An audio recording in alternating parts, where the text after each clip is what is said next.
Ladies and gentlemen and friends beyond the binary, from the Monstrous Activity Surveillance and Observation Network, I am Michael Wingate. I'm joined in the virtual studio by podcaster and actress and incredible human being, Ashton Lorelle, creator of Friday Night Fights, Written in the Cars, and so many other wonderful, comedic, fabulous things. And tonight, dear friends, tonight we're going to answer the most important question. The most important question indeed. Which cryptid is daddy? Which one? Which is it going to be? Sasquatch? Mr. Sam Squatch? Is it going to be the Jersey Devil? Who's it going to be? We got a whole bracket. It's going to be great. Yes. How are you pulling up this bracket? That's a good question. I have it. We didn't think this far ahead. No. So I have a screen share. Hold on. I can pull up the cryptids. We can just announce who's going head to head. Oh yeah. And then I'll show pictures of our competitors. Oh, okay. Yeah. As we're going on to it. Oh, it's going to be great. Okay. We should talk about sort of the structure of this. So people we have structure. We do have structure. We did this for science. This is for science. So we're doing east versus west versus east versus west, east meets west. No, you got it. Keep going. Yes. So we have cryptids from the Americas, and then we have cryptids from overseas. It was like originally we started with like American cryptids versus everybody else, and we realized that there's like so many more places with cryptids. God, there are so many places. There's so many places. It's like so crazy. And their cryptids are more fun, generally. Although, are we going to do all of the West and then all of the East and see which one goes against which? Or are we going to like do one West, one East, alternate throughout the... I think we do one West, one East. Yeah, that way we don't know who the last one is like. Because, like, the whole time, if we get, like, a first place for the West, I'll be like, I don't know if it's going to beat that one. True, yeah. And it might trigger, like, unfair opinions. Yeah, we have to keep this scientific, entirely scientific. Yeah. Okay, what else? What am I missing? Oh, contestants will be judged on 3 categories on the ESP scale. Oh, that's scale. Right. The emotional, spiritual, physical. I have stuff written down. Yeah, we talked about this. We drew literal names from a real literal hat. From a real hat. Names? And that's how much we care. For science. They don't care. They don't care how much we care. We'll show them. They don't know it, but this is the most important thing that has ever been done. Ever. Yeah, people are going to talk about this for a very long time. And it's not like we're just 2 yahoos doing it. No, we know what we're fucking talking about. We have credentials here. Yeah. Before we get into this, I have a request. Okay. Yeah. I know we did this beforehand, but I want to make a substitution. Okay. Because I can't believe it slipped my mind. Oh boy, but I don't know who to take out. This is in the American cryptid category. Okay. This is a cryptid that I was, raised on, in the Boy Scouts of America, in the state of New Hampshire. Okay. And that is the Woods Devil. Ooh.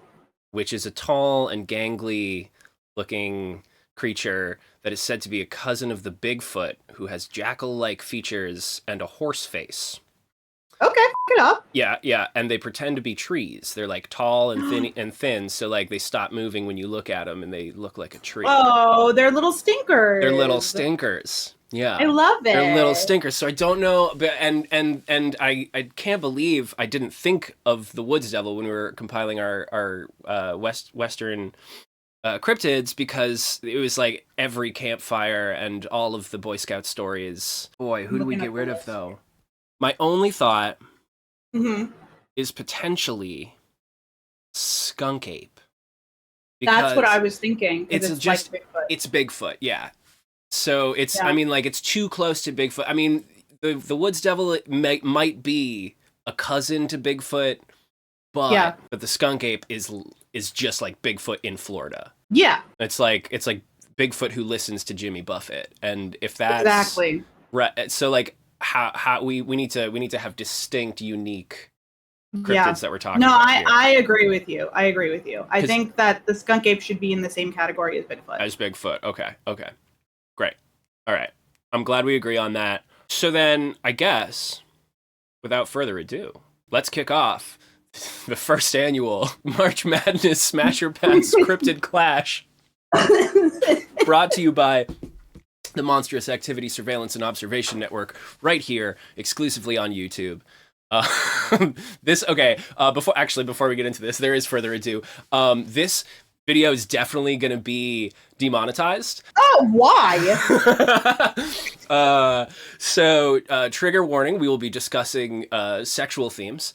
We will be discussing some illicit, not safe for work topics here as we discuss these brave, beautiful monsters. And since this video is going to be demonetized, if you are looking for an alternative way to support the channel, you can become a member right here on YouTube. There's like a couple of different membership tiers. It's like very, very cheap, and it all goes to help make more content. And also you can, for the time being, you can head to our website, mossfootrecords.com, where there is a lot of merchandise and t-shirts and stuff that might change in the next couple of weeks with all the tariffs and stuff and economic business that's happening. But I keep everybody posted in the Discord. You can find links to that all over the place on the YouTube channel and everywhere. So now let's fucking do it. Do you want to announce our first matchup here? Oh yeah, it is the Twilight Dragon of Payette Lake, which I'm going to talk about in a moment, and the Jersey Devil. Oh yeah. Twilight Dragon of Payette Lake is we're doing an homage to each of where we're from, basically. Now that we're doing yours. Yeah, now that we got Woods Devil in there.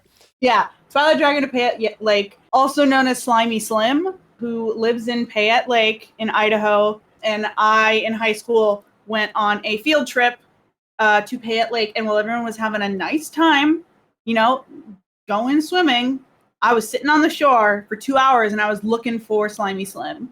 I never saw him, but I do believe he's there, and I love him very much. He's my dad. And the Jersey Devil is the Jersey Devil. The Jersey Devil is the Jersey Devil. The Jersey Devil is one of America's most famous and most beloved. Oh, the chat function works. Oh my goodness. You're so happy. I'm so happy. I've never done this before. I'm looking at the OBS studio or the Streamlabs OBS, and I'm looking at the little chat thing, and I just see, who's that? Crawl Shark? You care? Aw. Not as much as us. Not as. Oh man, I'm so glad it works. That's so cool. Wow. I'm happy. Jersey Devil. Yes. Yes. From the Pine Barrens, the Jersey Devil. Hold on. Let me see if we can pull up the Jersey Devil's origin story, because there's like a very specific quote that goes along with the Jersey Devil, and I think I know what you're talking about. You know what I mean, right? Yeah. I should have had. This is such a contentious one to start on, honestly. Like because like all the other ones, I kind of have an idea. This one, I have opinions. I have like a lot of opinions, and I have a lot of trauma related to each of these. I'm glad we're getting it over like early in the night, so that's that we had to. I mean, like, yeah, we drew his name.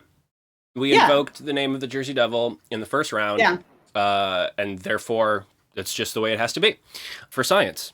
So, okay, well, all I'm seeing is the legend of Mother Leeds, who, during a difficult childbirth in the Pine Barrens of New Jersey, allegedly exclaimed for her 13th child, "Oh, let this one be a devil." I love that for her. So, yes. Yeah. So Mother Leeds. Iconic. It's truly iconic. In a wild it's twist. Like, she was just like, you know what? Let's make this one fucking crazy. Yeah.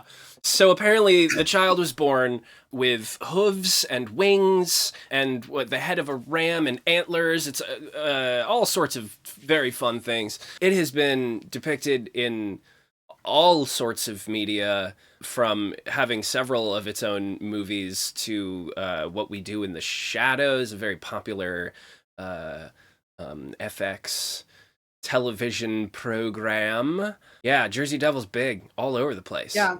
Wow.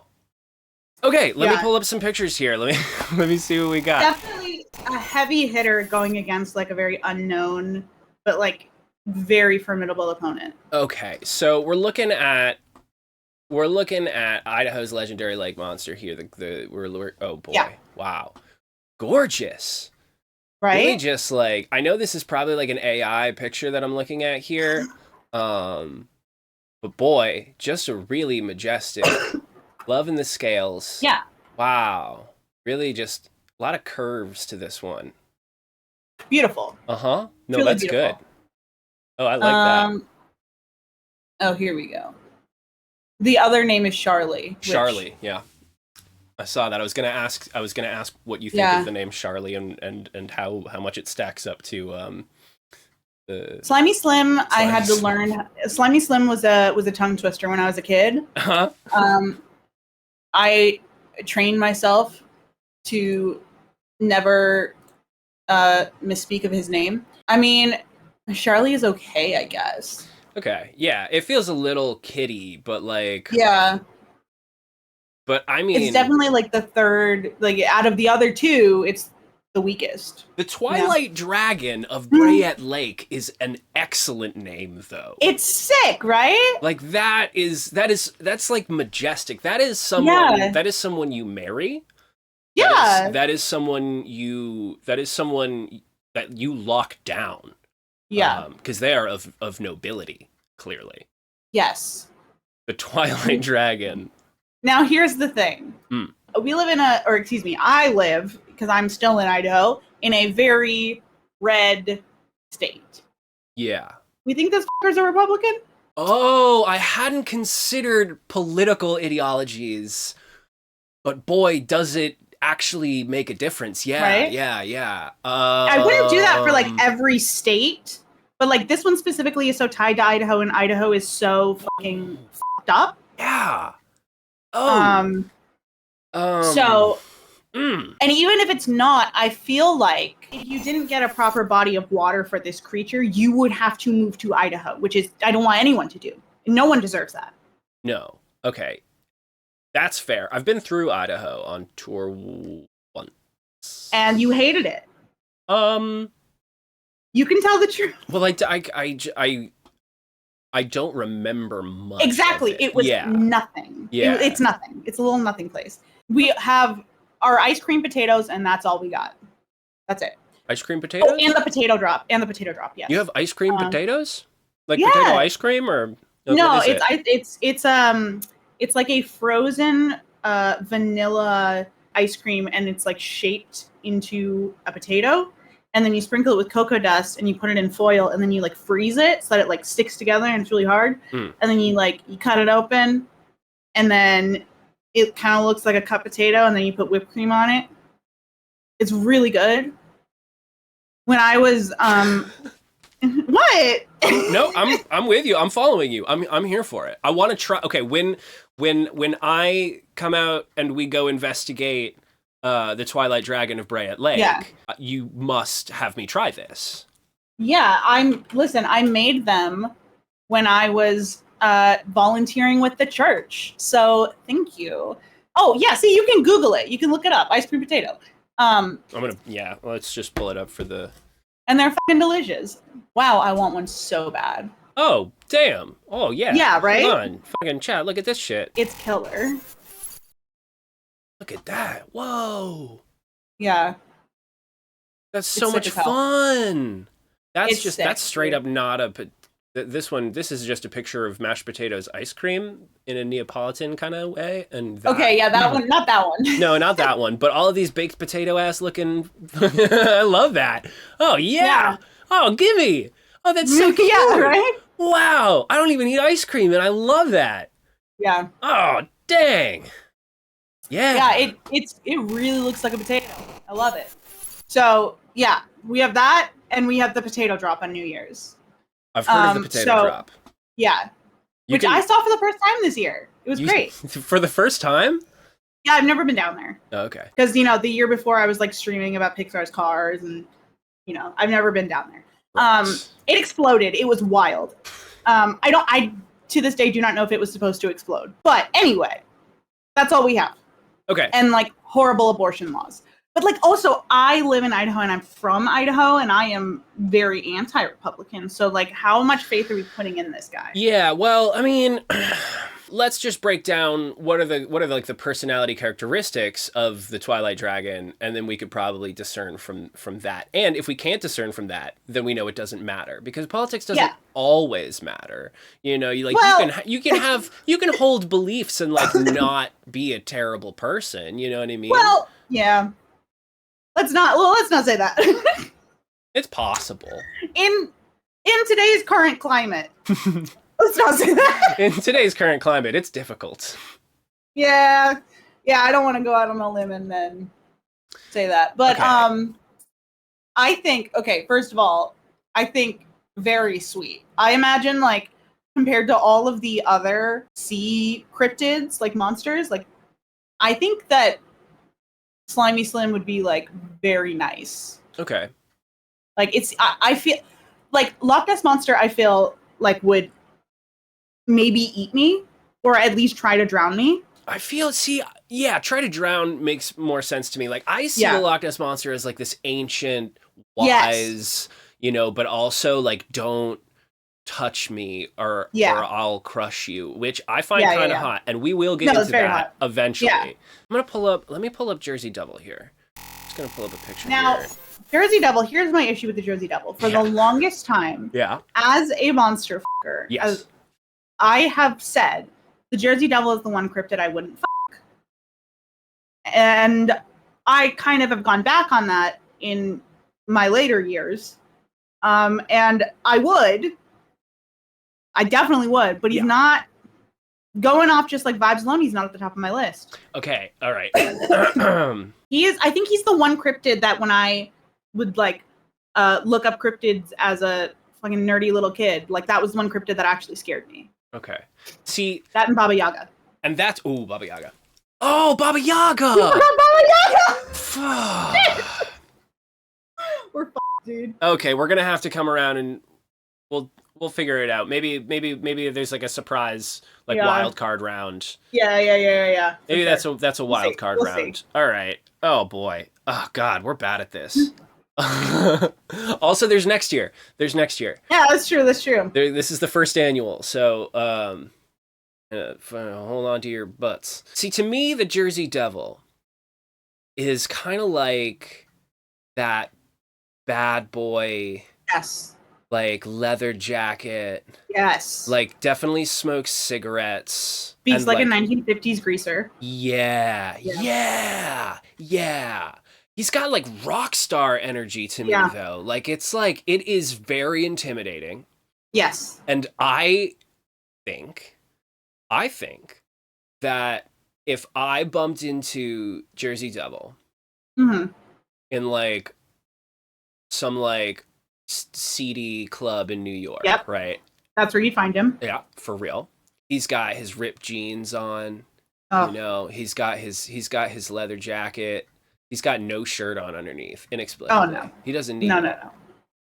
And I think he comes up to me and he tells me that he's gonna buy me a drink, and he puts his wing around me, and it's like, I'm done. Like I'm sold. It's true. Absolutely. Yeah.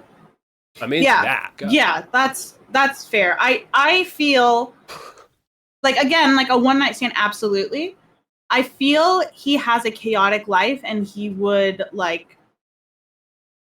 I don't know if it would be worth it for him to up my life, because I feel like he'd be so chaotic, and he does feel like a little bit of like a wild child, so much so that like I worry that like, me working from home and not going out and just like living a peaceful life, I'm trying to play Assassin's Creed Shadows and not do anything else. Right.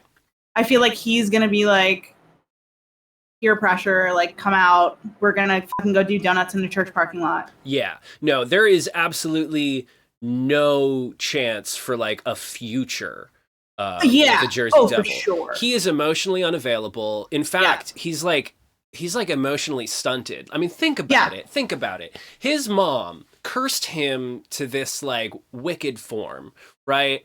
And then he left. He like ran away from home as soon as he was born. You know what I mean? Yeah. So like he's just like he's probably real sensitive and sad underneath all that dark, scary, you know, cool exterior. But like if you're the type of person who wants to fix someone, like if you're looking for someone to fix, you're gonna get a few years with the Jersey Devil. But if you're looking for some more like real commitment, I mean that Twilight Dragon is like, I also feel like the thing about the Twilight Dragon is he would definitely let you peg him. I feel like the Jersey Devil wouldn't be into that. See, for me, I'm like a little maybe less concerned with that. That's okay, like that's less fair. a priority for me personally. That's totally fair. Yeah. But like, I feel like I think the thing is, it's going to take a lot of convincing for the Jersey Devil to even like consider it. Yeah, for sure. Absolutely. No, he's like, but the thing is, like, he's been wanting to try it forever. Yeah. Oh my God. But he's like, oh, that's it. Yeah. And he's like way too like, fucking cool to like admit it. Absolutely. It is going to be, I think that there's something there with the Jersey Devil, but it's going to take some work. And like, I think that's what that work. Yeah. That's what it comes down to is, how much are you willing to do? Well, let's consult the ESP scale. So on an emotional level, between the Twilight Dragon and the Jersey Devil, who do you think wins out? Emotionally, I feel like, I mean, it's got to be the Twilight Dragon. Yeah. Because like, it just it like all the pictures I'm looking at, all of like the things I've read about it. It just seems like a nice guy. Yeah, he's kind of like got it figured out. Yeah, he looks like really sweet. Yeah. Like he would definitely like hold the door open for you, but and be like, oh, I don't know, it's just like what I was taught, and it's like, okay.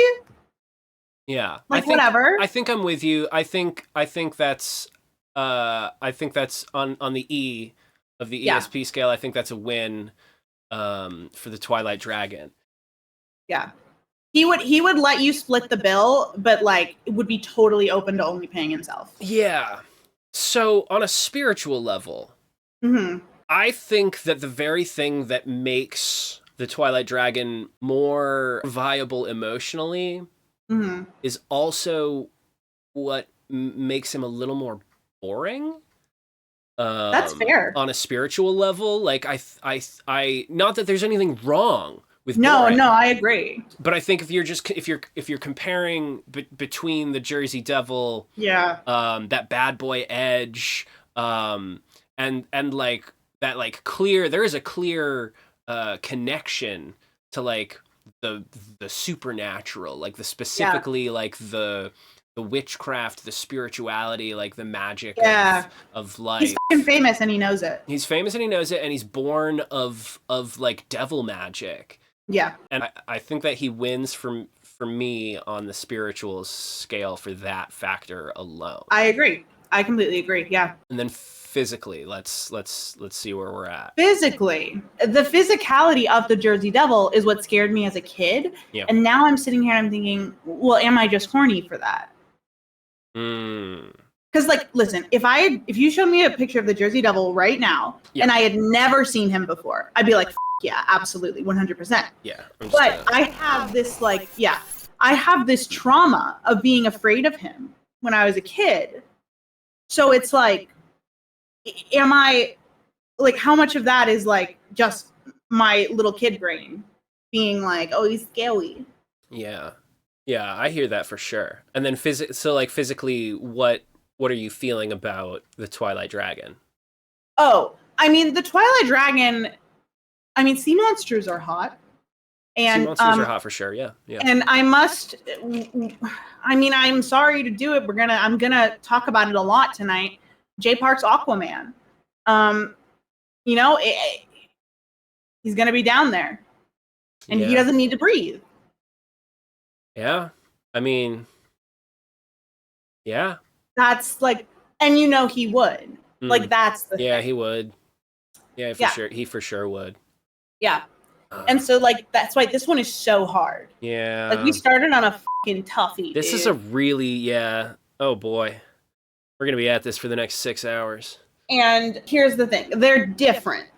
But I am okay with possibly saying the Jersey Devil wins this because we have the Loch Ness Monster coming up later. And they are, you know what I mean?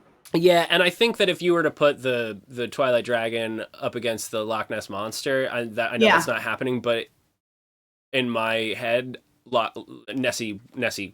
No, I agree. Yeah. There's no doubt in my mind.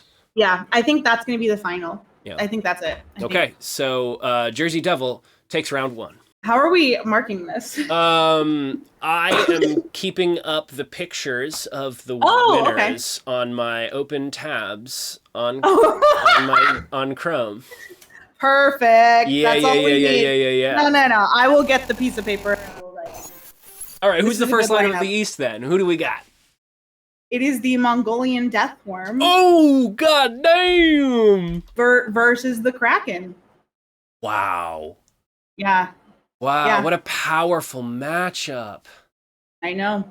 Oh my gosh. Oh man. Now, this goes down to something I feel like we recently talked about, and that is how much of a weeb you are.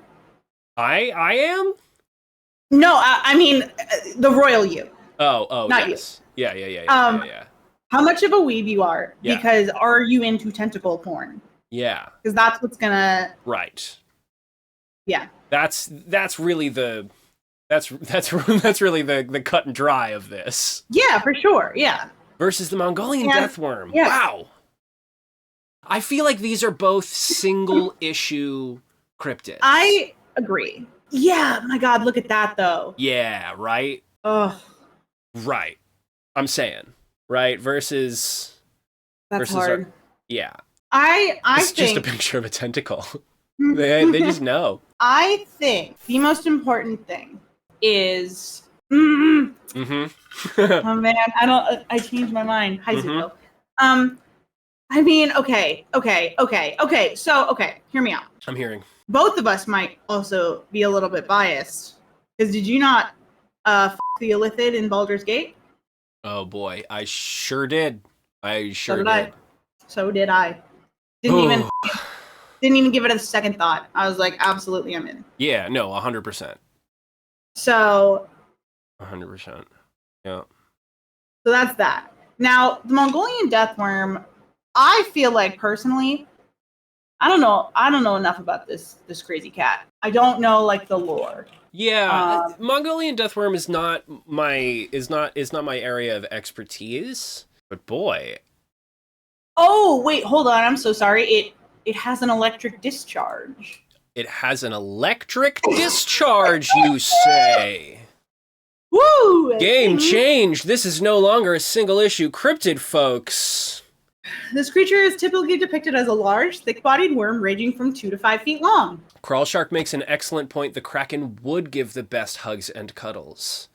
That's true. That is my God. true. And it does come down to it. I think we were once again just considering the sexual aspect of it. Oh, I know.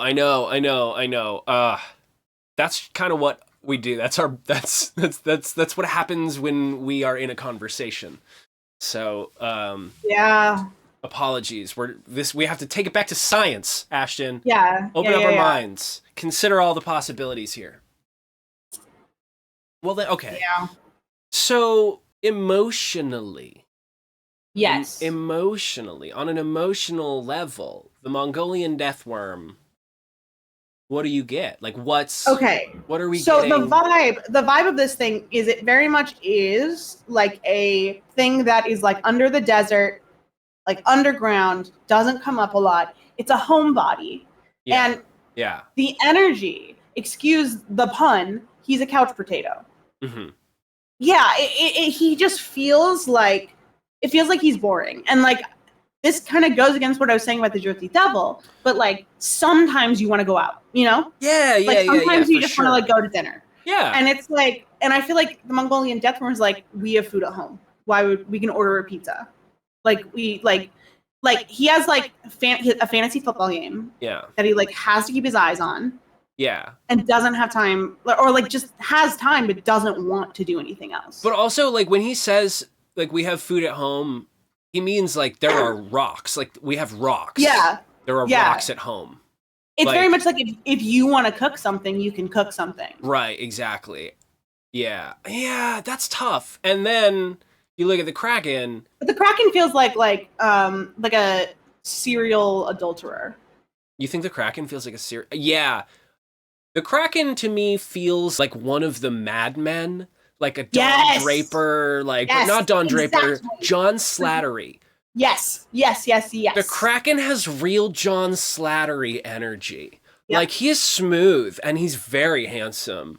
And he's stern and demanding. Oh, yeah. Yeah. Yeah, I mean, if you're looking for a daddy... Oof. But I'm feeling a lack of commitment. Is another thing. Well, yeah. Same, I mean, like, exactly like the John Slattery, John Hamm types in Mad Men. They're like running, you know? Right. They're like running around on you. Yeah, I guess like the word daddy to me means someone who cares. Yes, yeah. I had a good father. Oh. I also had have a good father. I love my dad. My dad's a great dude.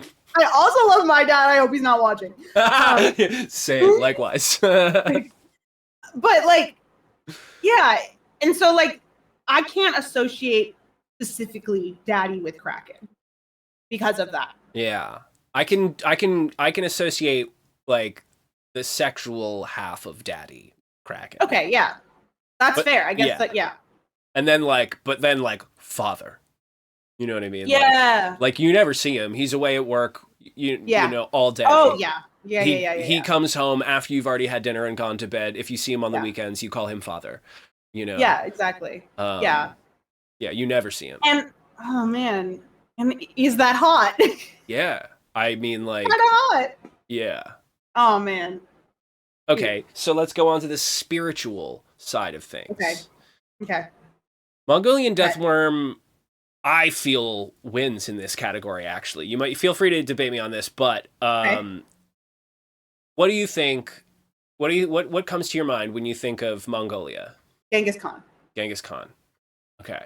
Is that not what you wanted? No, Genghis Khan's cool. Genghis Khan's really cool. Super cool guy. Okay, well, we love Genghis Khan. We're a big we super support Genghis Khan and everything he did.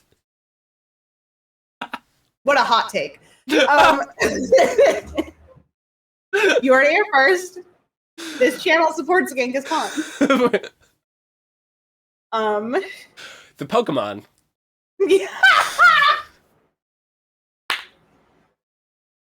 Right? Holy shit! Yeah, no, that's what we're talking about. Yeah. Yeah, we're talking about the Pokemon. I do love the Pokemon. Genghis Khan.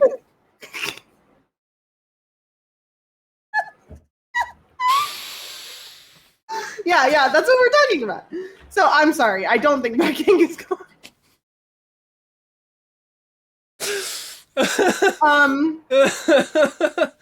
Okay. Okay, when I think of Mongolia, guess that Huns take me back to Mulan. Take me back to Shang. Sure. Absolutely. Those people doesn't have spiritual as hell. No, Shang does have nipples. I'm so sorry, Shang. Sorry, Shang was the first guy to have nipples. That's what I meant. Shang was the first guy to have nipples. Oh, is that true? Yeah. Wow. Mm-hmm. Like first animated guy to have nipples. That's crazy.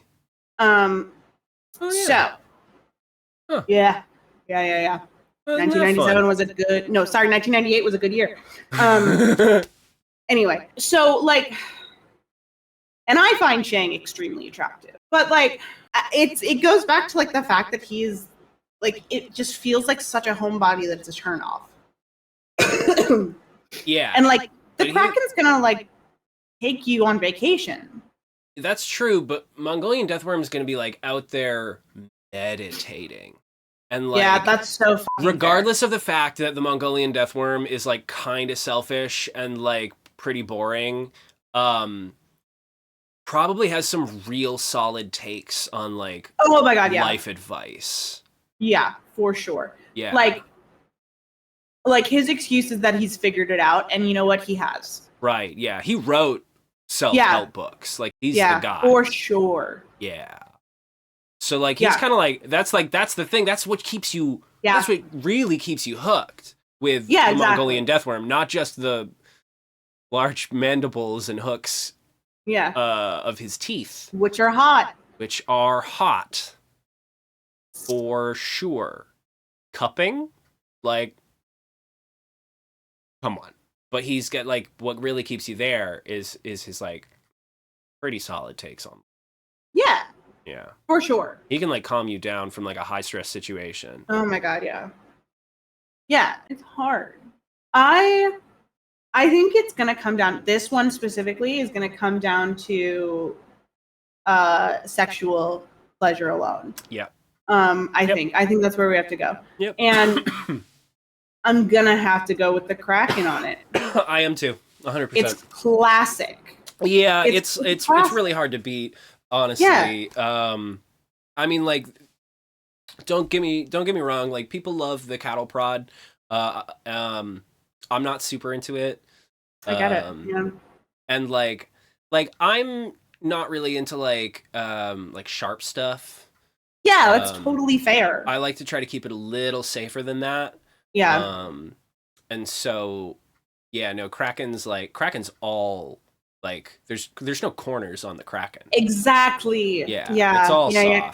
And the Mongolian deathworm does have a lot of corners. Yeah, lots of corners. Lots of barbs.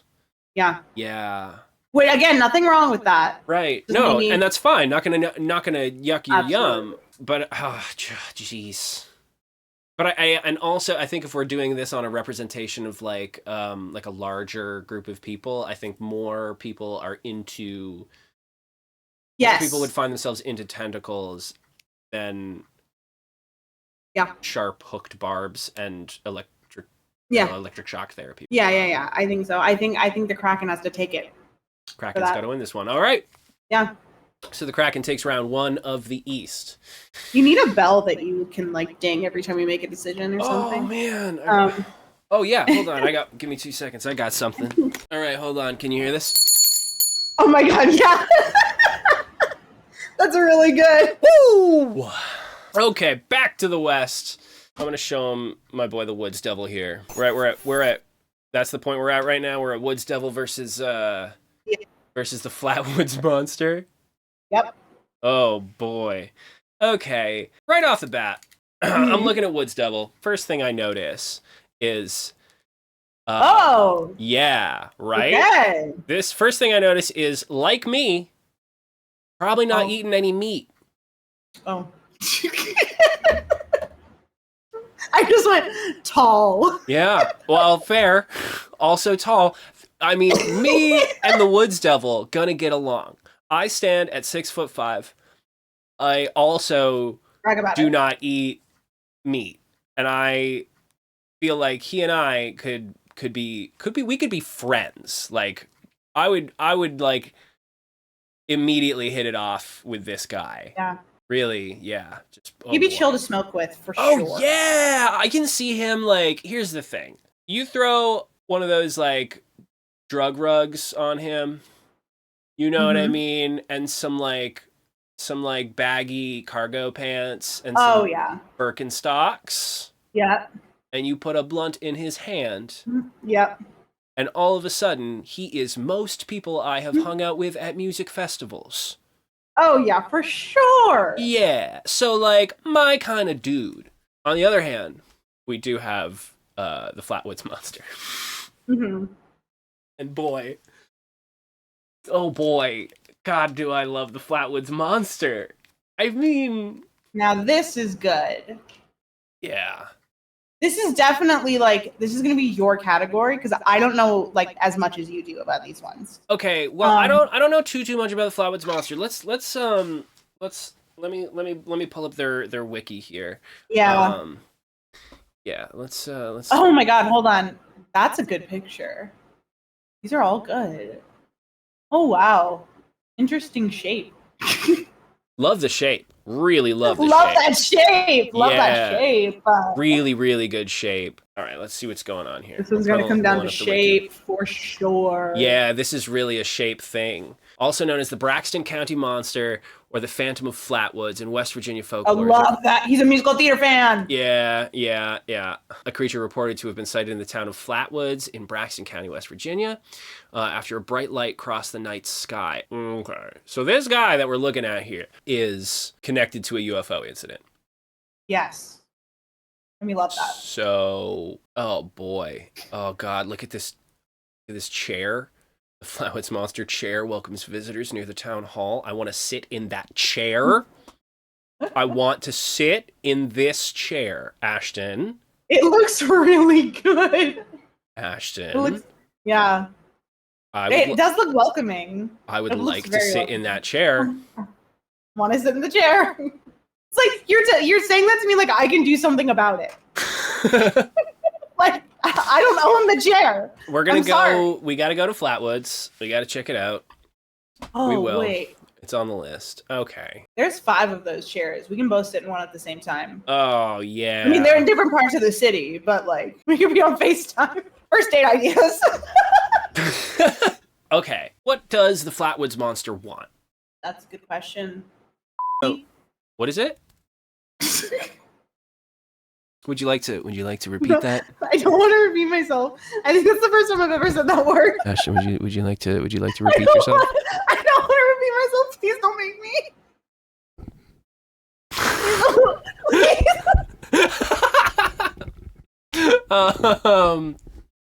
Okay. Moving on. What does the Flatwoods Monster want, Ashton? What do you see when you look at him? First of all, metrosexual. Yeah. Shops at Express. Oh my God, yeah. Mm-hmm. Yeah. Yeah, for sure shops at Express. Yeah, for sure. I also see, I mean, the hands are great. The hands give me Frosty the Snowman vibes. Yep, for sure. The eyes? The eyes are giving Mothman. And I love that. Yeah. Oh, I just saw the comparison picture between like how tall it is compared to a person. Mm-hmm. Good shape. This thing. One thing about this thing. Yeah. Good shape. Good shape. Great shape. Just great shape. A lot of options. How tall is it supposed to be? Hold on. It's like, it would be like if I stood next to you. Oh. Great shape. Great shape, right?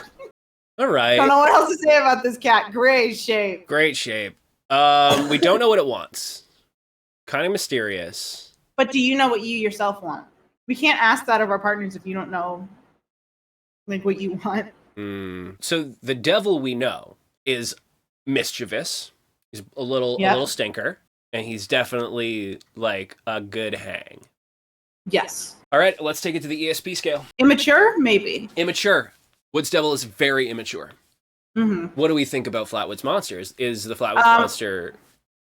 Well, I did just read that the group that encountered it said that they smelled a pungent mist. So dude's crop dusting. Yeah. Also a little stinker. Yeah, for sure. Man. Claimed to have discovered skid marks in the field and an odd gummy deposit. Bitch, me too. What? I mean, fair. Okay. I'm thinking they're both little stinkers. They're little stinkers. I think, oh man, I don't know. I think I'm calling it a tie on the E. Oh, yeah, I agree. Emotionally, I think we're looking at a couple of mischievous little stinkers that love doing goofs. Yep. Or they do love a goof, you know? I love a goof. Yeah, I love a good goof. I love a goof. So it's goof on goof, so that's a tie. So spiritually now. Dream blunt rotation, goof on goof. Oh, yeah. Both Goofy and Max. Okay. Yeah. I'm into it. I would absolutely smoke a blunt with. We're talking about smoking, yes. With Goofy. Yeah. And Max. Mm-hmm. Yeah. That is also what I was talking about. Yeah. I think the Flatwoods Monster.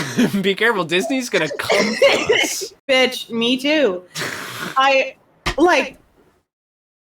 Disney doesn't have fucking time for us, okay?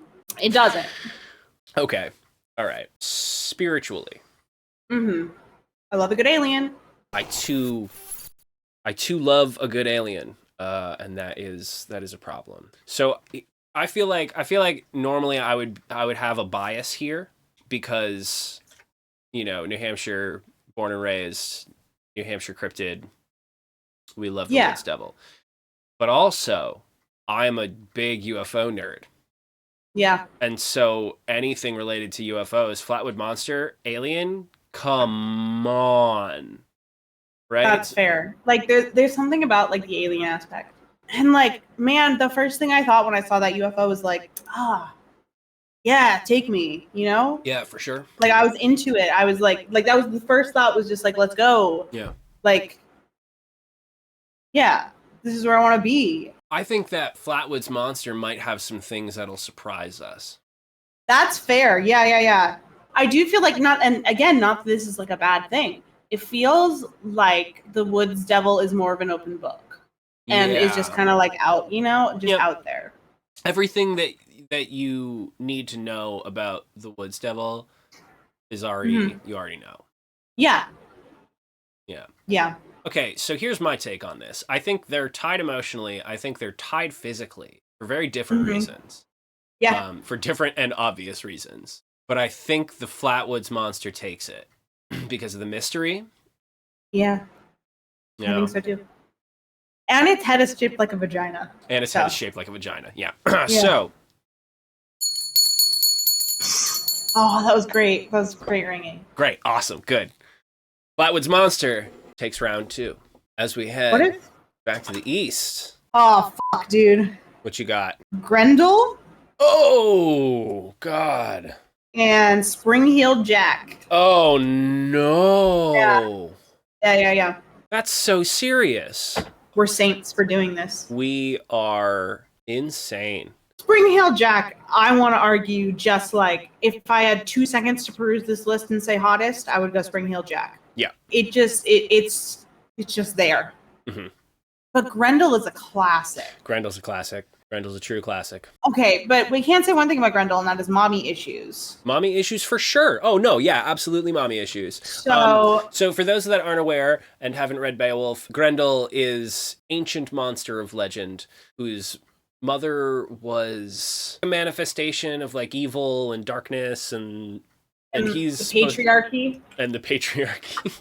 Grendel's mother didn't even give her a name. She has to be tied to a man. Yeah, we're looking at some pretty mystifying pictures of Grendel. We got a picture of Jeff Bridges. Nice. We got a gun. Hell yeah. Yeah. A lot of takes on Grendel. A lot of different takes on Grendel. Well, that's the thing is Grendel is such an ancient legend. Yeah. That he just kind of has every form. People have described him in so many different ways, so many different times, in so many different places. He's like an amorphous, you know, maybe Grendel looks like what you want Grendel to look like. Ooh. Or like what you imagine beautiful. Grendel would look like. Spring-Heeled Jack gives off like classic, like almost like steampunk Victorian era vibes. Oh yeah, absolutely. And I'm very like but like here's the thing, it's not like he's like faking it, or, like, you know, like this is like who he genuinely is. Did you find a picture of Spring-Heeled Jack? I can't partake in this until I see it. I have so many of them. There's so many, and I love him so much. he's like. Oh, yeah. Oh, he's a little guy, a little stinker. He's a little stinker. Oh my goodness. He's so flamboyant. He knows Batman. Oh my god, yeah. He knows Batman. He like, y'all. Yeah. Spring-Heeled Jack straight up knows Batman. You can take that motherfucker down from the inside. Grendel knows Angelina Jolie. If we're talking right now, I could get you Angelina Jolie way faster than I can get you Batman. Like I have connections that could get you there. Yeah, is what I'm saying. yeah. Like you can't get me in the lore of knowing Batman in Batman's official canon. Angelina Jolie could get you her number probably after like a week of trying. Yeah. A few emails, phone calls, for sure. Yeah, absolutely. So, Spring-Heeled Jack is what you know, like maybe you don't know this. Maybe this is like a teenage girl thing where like you, at least when I was a teenage girl, when I would see like a classic like hot British boy, you know, like not what they actually are, but like what you imagine like that mysterious like hot British boy to be. So Harry Styles, I guess, is what I'm trying to say. Okay, Harry Styles. I see. Who I've never heard a song of. For me, when I was a teenage girl, Orlando Bloom. Yep. Yeah, and there you go. That is very Orlando Bloom. Vis-a-vis, ergo. Here's the question. Yeah. Do you want Orlando Bloom as Legolas or as Will Turner? See, here's the thing. I want Legolas's personality, Will Turner's aesthetic. You're crazy for saying that you want Legolas's personality. You're insane. Yeah. I love Legolas. That's crazy. Yeah. Not that you love him, just that you would go with that attitude over Will fucking Turner. Yeah, Will Turner makes so many dumb decisions. But he's ride or die for his wife, and that's what I care about, okay? He is ride or die for his wife, and that is wonderful. And that is not what I'm looking for. That's fine. Just saying. That's not what I'm looking for at this juncture, all right? Whatever. It's like... You're not wrong. Good news is, gonna travel either way. Yeah. He's a traveler. Spring Heel Jack, absolutely. Yeah, for sure. He's got places to be. He's got places to escape from. Just got a little stinky. Time to go. Yeah, I'm really loving, like, he looks, the word that comes to mind is dastardly. Yes, that is the perfect word. And I don't think I've seen, like, a dastardly person in a like long it's fun. time. Yeah, it's fun. It's exciting. And like when was the last time you looked at someone and thought that person's dastardly? Yeah. And then, but Grendel, soft boy. Strong, soft boy. See, because I'm feeling soft dom is what I'm getting. Yeah, soft dom for sure. Yeah. He's got this pouty face. Oh my god. Yes. Oh. Yeah. Grendel, it's okay. But like also like very insecure about it. Okay. Emotionally, Grendel's a wreck. Spring Heel Jack kind of knows Spring Heel what's Jack, up. I'm obsessed with his emotions. Yeah. I don't know what he's got going on. No, but it's crazy. It's crazy. I want to know what it's like inside his dastardly brains. He's a cartoonish... Yeah. Boy, I love him. He's just fun. He's so fun. He went so on the ESP scale, Spring Heel Jack wins for me for emotion. Yeah. I think, for sure. I think spiritually Grendel takes it for me. Personally, that's fair. He's just been around longer. He kind of he's wiser.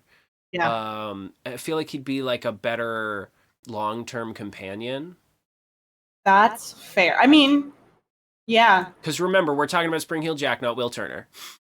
I'm aware. I'm very aware. God, he just so funny. He's like ready to go. Spring Heel Jack. Oh, physically, he takes it for me. Absolutely. Oh yeah. Yeah. I mean, Grendel, absolute classic, incredible, big heavy hitter. But I think Spring Heel Jack takes it. I think he has to. Beautiful. Yeah. Okay. Yeah. Back to the West. We have 3 little green men in a trench coat versus the Chupacabra. Oh, fuck. Oh, no. Do you know what this is? What is it? This is literally asking me to choose between my 2 heritages. Yeah. Literally. Being half Mexican and half a man who genuinely believes he's an alien from the planet Cretenurns. This is serious. Okay. This is, guys, we're not fucking around anymore. Games are over. Games have left the room. It is just 3 little green men in a trench coat and the Chupacabra fighting for our love. Oh, this is a great picture. Get the f*** out of here. Yeah, Chupacabra's like more dog-like. Like I've seen it drawn like more reptilian as well. Yeah. Yeah, like a scaly So- reptile. Now, But, in my headcanon, weird. the Chupacabra is an alien experiment. Interesting. Like it's like an alien pet that was dropped off, or like a creature from an alien world that was dropped off to like test how viable Earth could be for it. Right. You know what I mean? Chupacabra's like alien dog creature, which is appealing. Yeah. Let's not fuck around. It's appealing. It's appealing. But then Yeah. little green men. There we go. Yeah, that's classic. That's classic. Okay, yeah. Yeah. Okay. Yeah. Now, were we imagining they're the Toy Story fuckers? Were you imagining they were the Toy Story fuckers? No, I was just questioning. No. I'm looking at. No. Yeah, we're talking. Yeah, this is these classic guys with the big black eyes and the. Yeah, absolutely. Absolutely. This is our friend Chupacabra. So we got. Chupacabra's a little guy. Yeah. Oh boy. Yeah.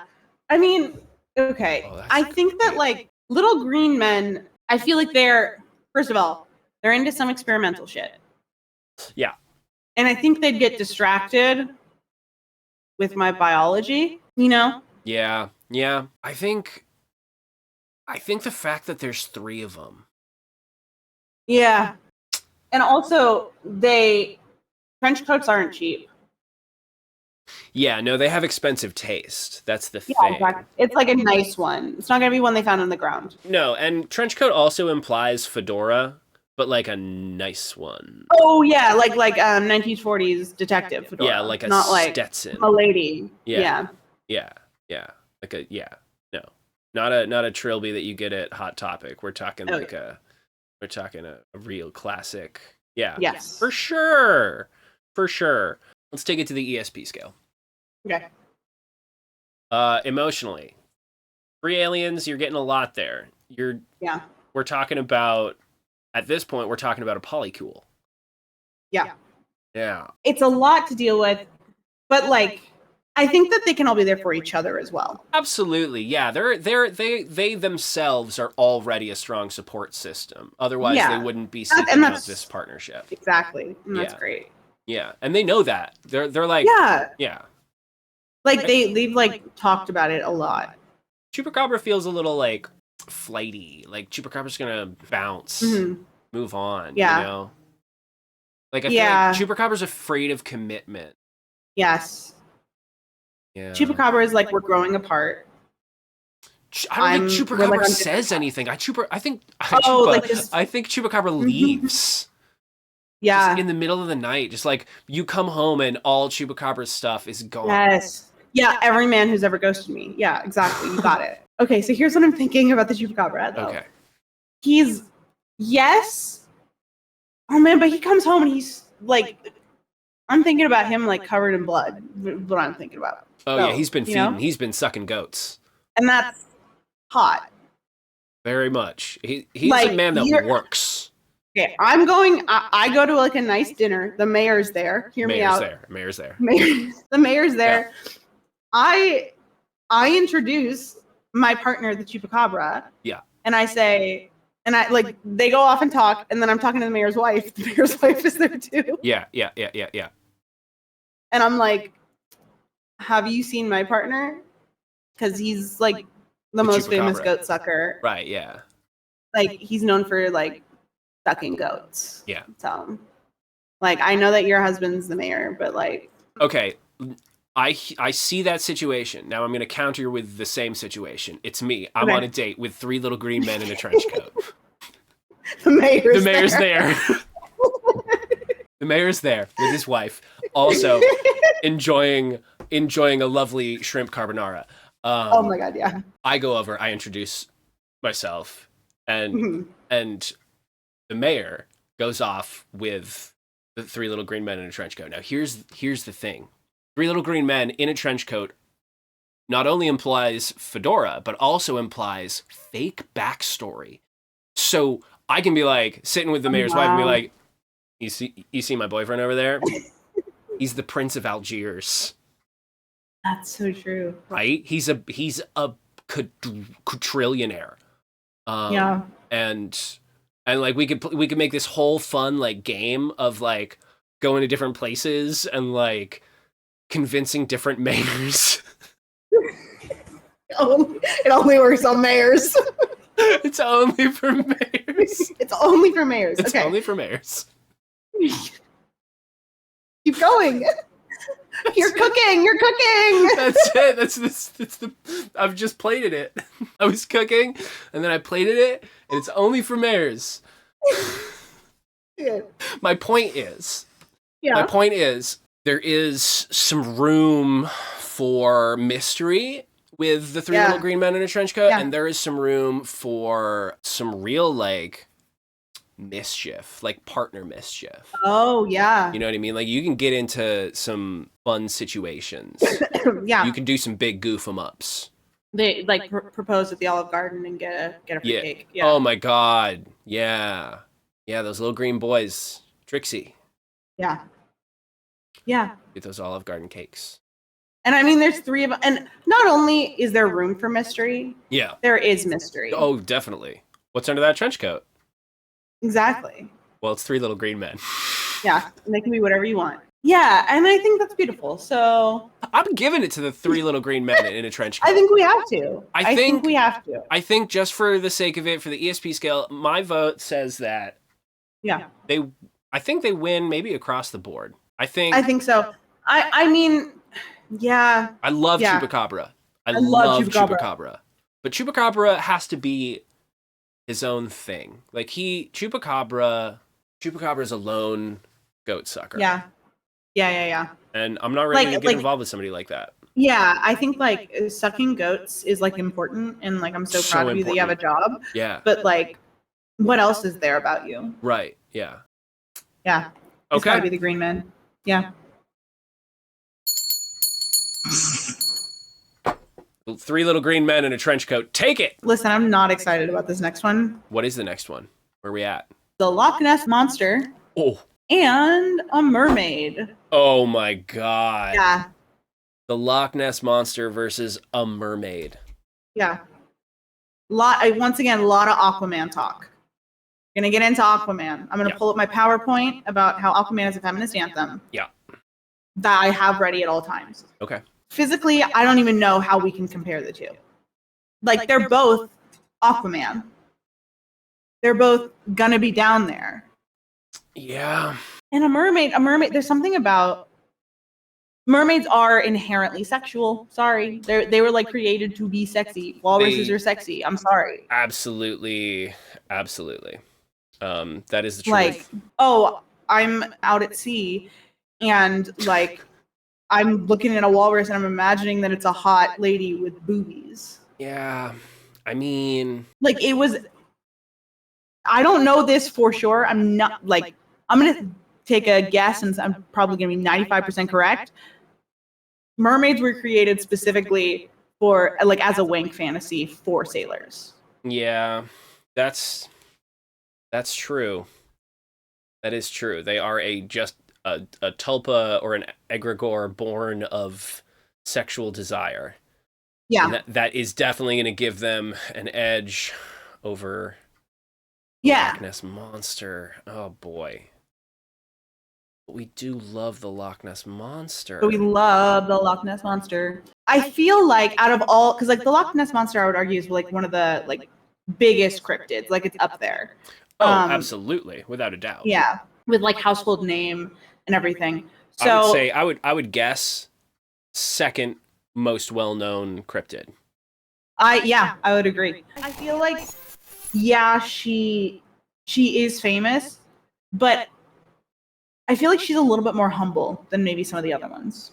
Like she feels like very like is owning her power and herself, but is so humble about it. A little bit. Right. This is tough. This really is tough. Someone I just missed the chat thing. Somebody said something about Nessie. What that neck do? What that neck do? Oh. What that neck do? And you know what? You're right, and you should say it. Yeah. Okay. All right. Let's take it to the ESP scale. Okay. Emotionality. Mm-hmm. I mean, everything I know about mermaids say that they are like extremely emotionally available and like ready to be hurt. Oh, duh, that's hard. Because Nessie's gentle and like kind, you know? Yeah. But like also won't put up with no bullshit. Mm-hmm. This is a preference thing at this point. Yeah. I think it's also like, would you be willing? It's not like how much do you want to work, like we were talking about before. It's like how much can you really do?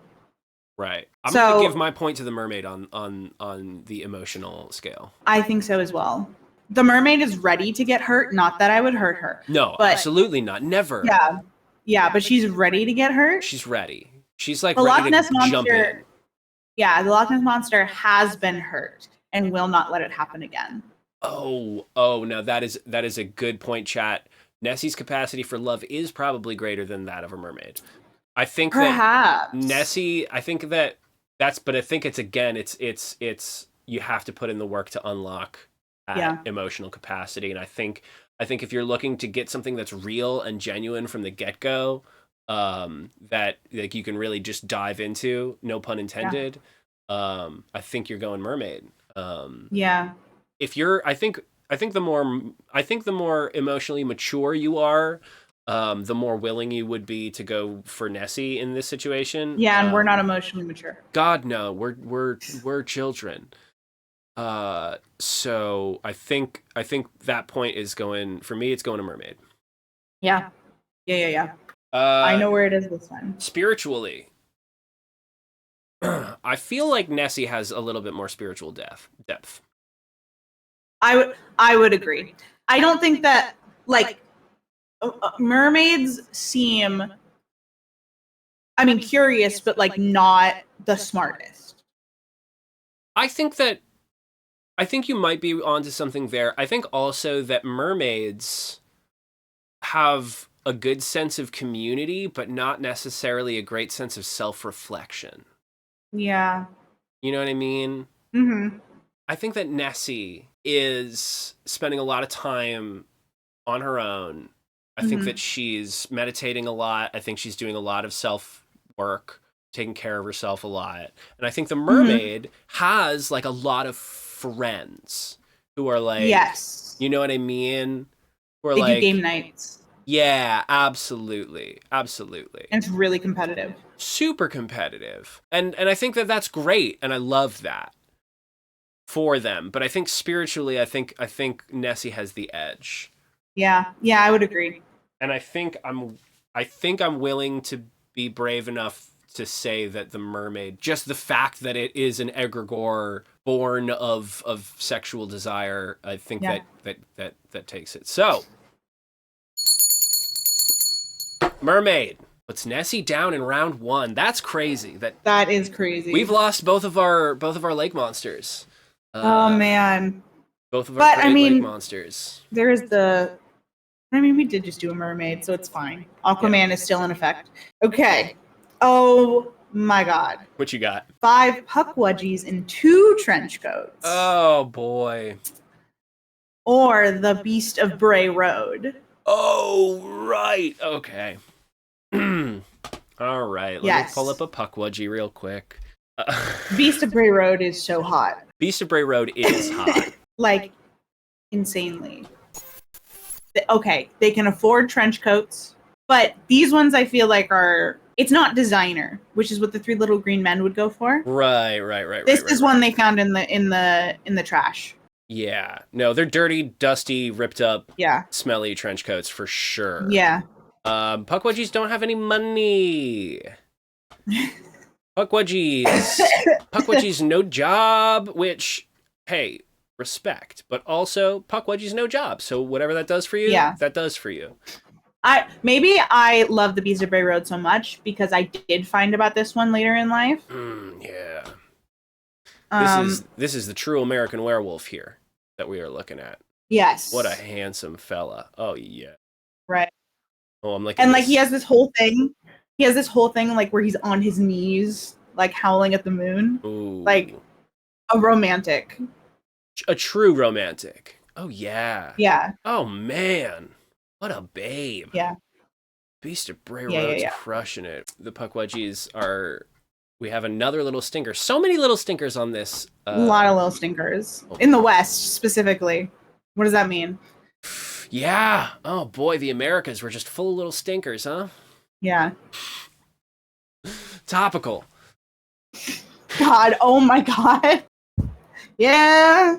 Yeah. Anyway. And it's like, he's from Wisconsin. He's a country boy. He's a country boy. But, like, the least racist. Yeah, that's true. Yeah. Oh, dang. Ugh. Okay. Yeah. Okay. And he's like, he was born in the 80s. Okay. Pukwudgies are going to have more of like the age advantage because we're talking about an ancient cultural creature here. But boy, Beast of Bray Road. Like just the raw sexual energy of the Beast of Bray Road is like, it's overpowering. Yeah. It's overpowering. All right.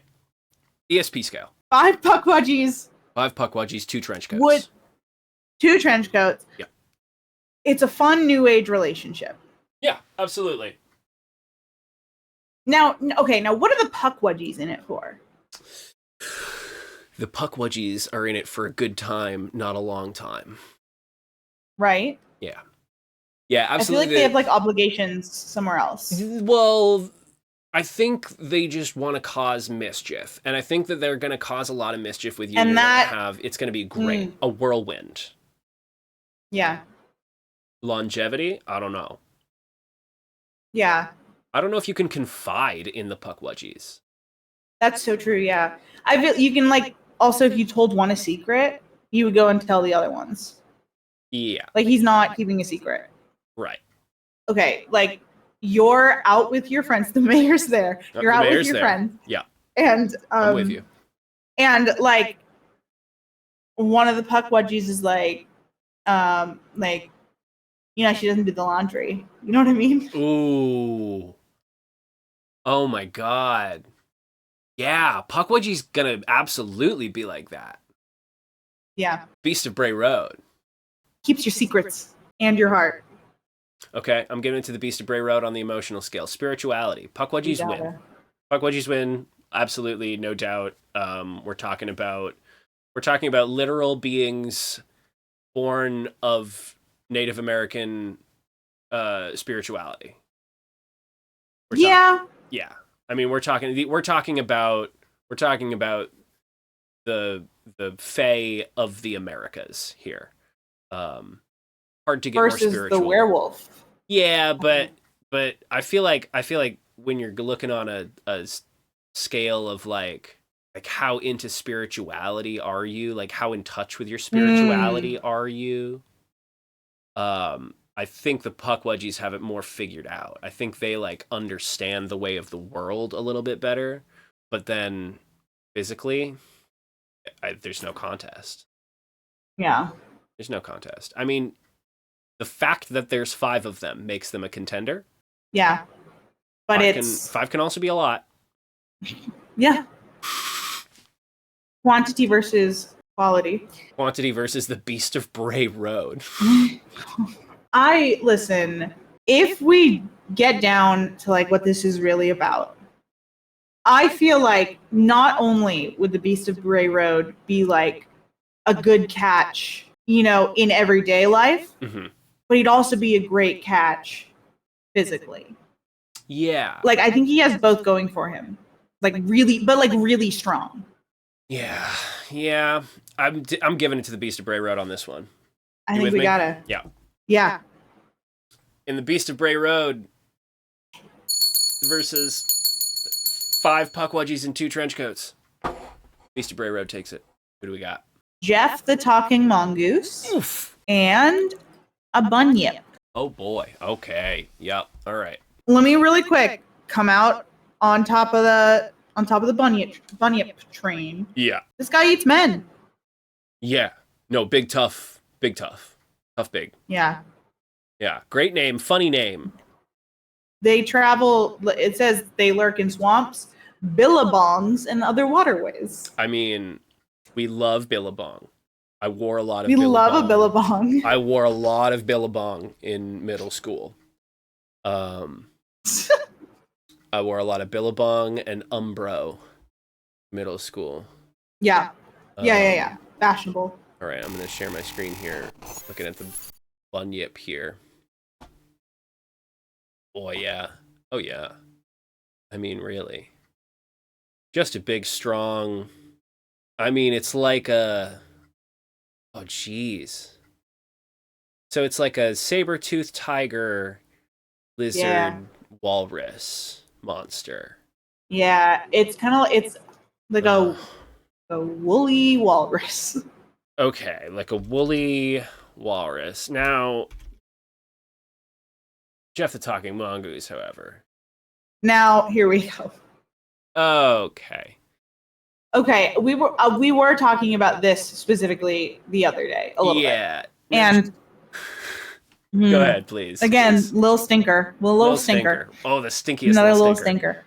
But like, would threaten to kill you and may actually kill you. Oh yeah. Yeah. Like not like I feel like not in a fun way. Right, yeah. So the family that lived with Gef the Talking Mongoose, they said that he would often bring them strangled rabbits. They specifically used the word strangled.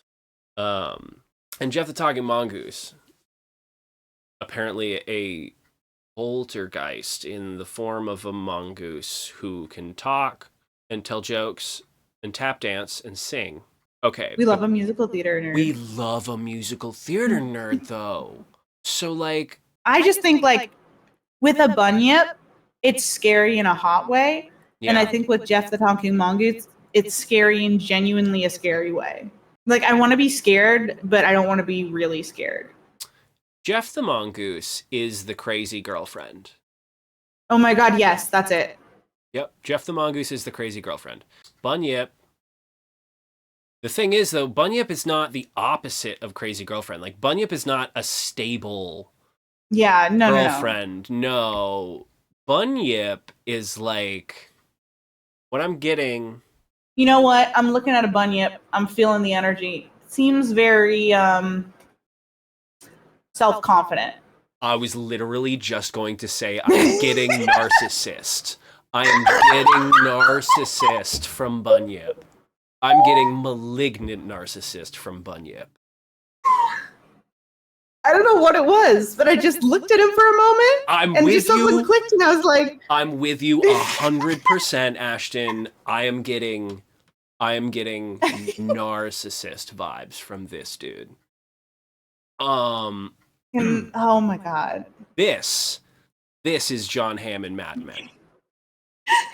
Oh my god, yes. This is John Hamm in Mad Men. He will cheat on you. He will lie to you about it. He will mistreat your children. But goddamn, is he a stone cold fox. Yeah, that's exactly what it is. John Hamm, if you're watching. I hope he's not. Why do you hope John Hamm's not watching? I can do better than this. Okay. ESP scale. We're talking crazy versus blowhard. Yeah, exactly. Crazy versus blowhard. They're both, honestly, horrible. Yeah. Maybe I'm back to I can fix him. I feel like I could do some work. With Bunyip? With Bunyip. I think, to me, he would be worth it, at least in the beginning. I think then on the emotional scale... I think there's going to be a tie because I'm gonna vote the opposite way. I think that right now I'm looking at this as a case of, here's how I look at it. Gef the Talking Mongoose is my pal. Bunyip is somebody that I work with, and I don't want to be with either of them. I am deciding which one I am less turned off by, like which one I am less scared of in the end. And I don't feel confident that I can fix a narcissist. I haven't tried yet, so that's why I'm. It's that's not maybe fun. why I'm. It's not fun. Okay. It's not fun. It's not fun. Hey, do you want to talk about it after this? But Gef the Talking Mongoose, I think, is like, I've been with crazy before, and I can handle crazy. I feel the opposite. I can't handle crazy. Yeah. I'd be out immediately. Yeah, I mean, that's fair, and that's fair. So I think we're gonna get a tie on the E. So I think, yeah, we have to. So spiritually, where are we standing? I mean, a bunyip. Yeah. Gef the Talking Mongoose specifically was like very intelligent, not necessarily very wise. Yeah, absolutely. Absolutely. Yeah, I think I agree. A bunyip feels very wise. Yeah, bunyip feels like it really, like, that's the annoying thing about the bunyip is like super narcissist, but actually makes really good points. Yep. Yeah. Yeah, I think I agree with you on that one. Sick. Okay.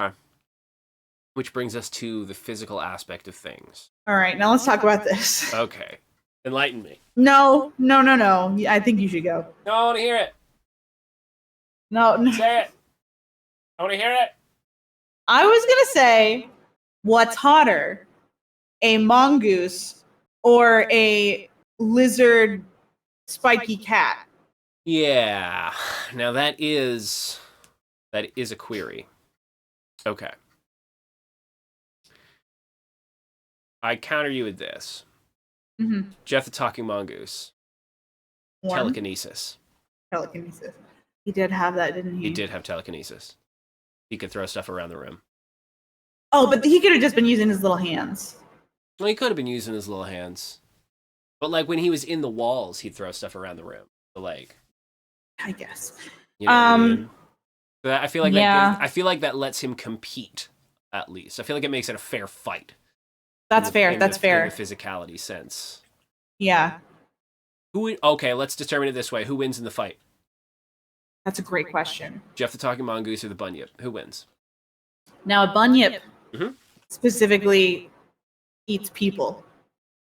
Yeah. Not mongooses. Yeah. Mongoose, please. Is it mongoose? No, I do not think it's mongoose. I believe it is mongooses.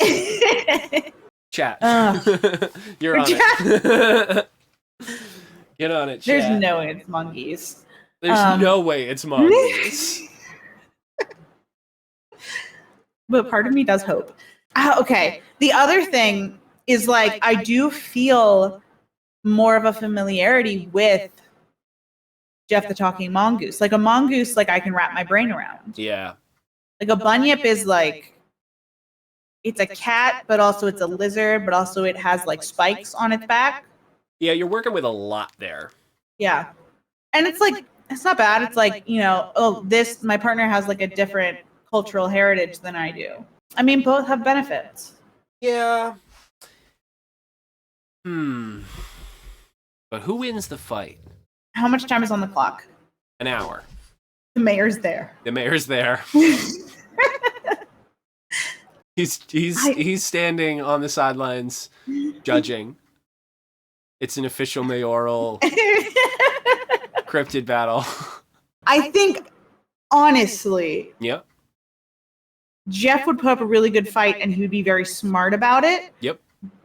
But the Bunyip would win on strength alone. I agree. I think the Bunyip takes it. Yeah. Bunyip wins physically, gives it the edge. Bunyip takes it. Congratulations.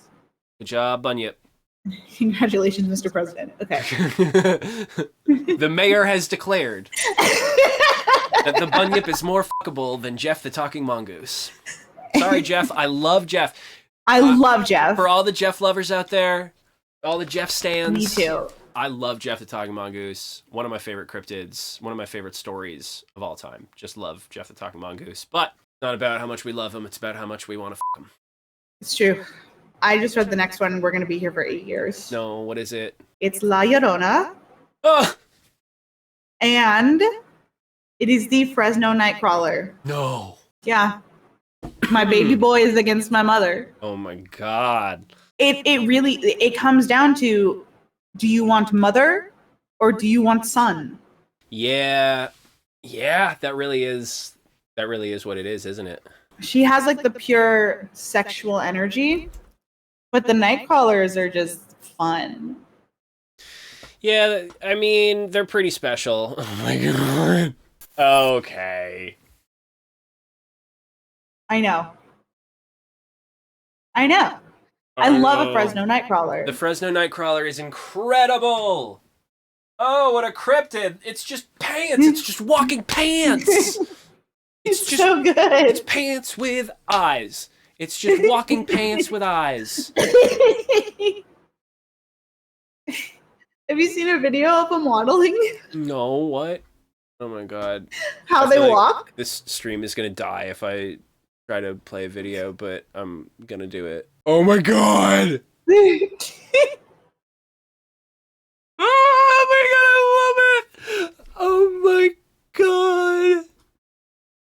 Oh, give it to me. Oh no, get out of here. Give it to me. It's so good. Wow. That's just excellent.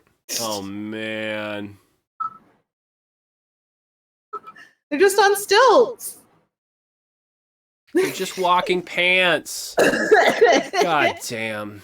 And then La Llorona. And then La Llorona. Oh boy.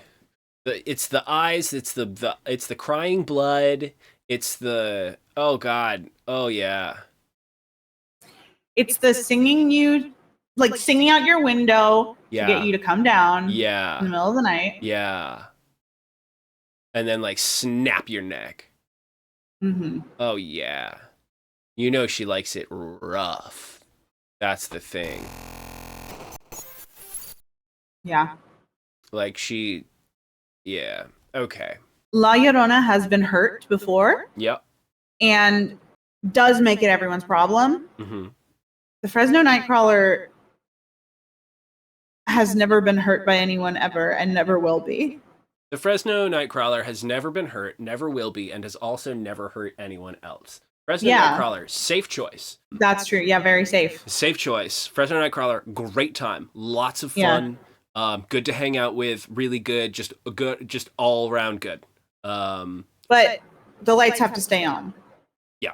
La Llorona's bringing home the bacon. Oh, yeah. La Llorona is a working woman. Yeah. She's a provider. She's proud of it, too. Oh, she is. Oh, man. She's fierce. Fashion sense is off the charts. Oh, my God. Killer. Okay. I'm at a dinner. Mayor's there. Okay. The mayor's there at the dinner. Yeah. Mayor comes over to me because I'm sitting with La Llorona. Yeah. And Mayor's like, ma'am, that is a spectacular dress. And La Llorona snaps his neck. Yeah. And he liked it. And he liked it. Mayor's wife comes over. She's like, we're a thing now. Now, my husband dead. La Llorona, hot. You, with La Llorona, clearly you have something. You're of a high caliber. Your ilk is good enough for the likes of La Llorona. Yeah. Yeah. God, that's so hard. Yeah. That's so hard. Mm-hmm. They're such polar opposites. Yeah. But so strong in their respective ways. I'm out at dinner with the Fresno Nightcrawler. The mayor's there. The mayor's there. Okay. Yeah. The mayor's wife approaches the Fresno Nightcrawler. Oh, she would feel safe. Yeah, she feels safe. Safer than with her husband, the mayor of Fresno. Fresno Nightcrawler leaves with the mayor's wife. You're left alone. But you're okay with it because you're happy for the Fresno Nightcrawler. The Fresno Nightcrawlers are just taking her to her house. Yeah. That's so hard. Okay. Emotionally, Fresno Nightcrawler wins, in my opinion. I think so. He's just more there for you, like in an emotional sense. Oh my god, yeah. Like I want to like put my head on his lap and like tell him about my day. Spiritually, I think he knows. I think he's a blockhead. I think he doesn't care, and I think he just kind of like is blissfully, beat bopping around. Very innocent. Yeah. Like is a Sunday school teacher, but won't be after tonight. Yeah, for sure. La Llorona, on the other hand, I feel like spirituality is her whole personality. Oh my god, and she's Mexican. Which so she's extremely religious. You're allowed to say that, I'm not. I was confirmed, so I can say whatever I want. God will forgive me. I think La Llorona wins the spirituality point here. Yeah. No, physically is where it gets hard. I know. Both have banging bods. All right, you know what? We're going to pull the trigger. At the count of 3, we're going to say our pick. We're each going to say our pick on the count of 3. Just whatever. I can't decide. It's a snap decision. Whichever one you think is hotter, physically. Okay. Ready? Okay. 1, 2, 3. La Llorona. Oh! Yeah. We did it. Yeah. Wow. Yeah. I didn't think we were going to be in sync on that one. I thought you were going to go Nightcrawler. No. Yeah. Hey, man. La Llorona. I guess I'll tell you what the final thing was. It was just tits or ass. And you know what? I'm an ass man. But.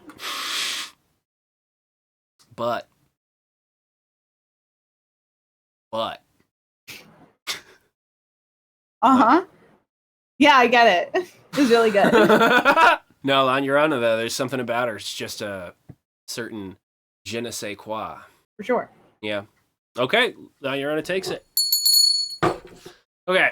All right.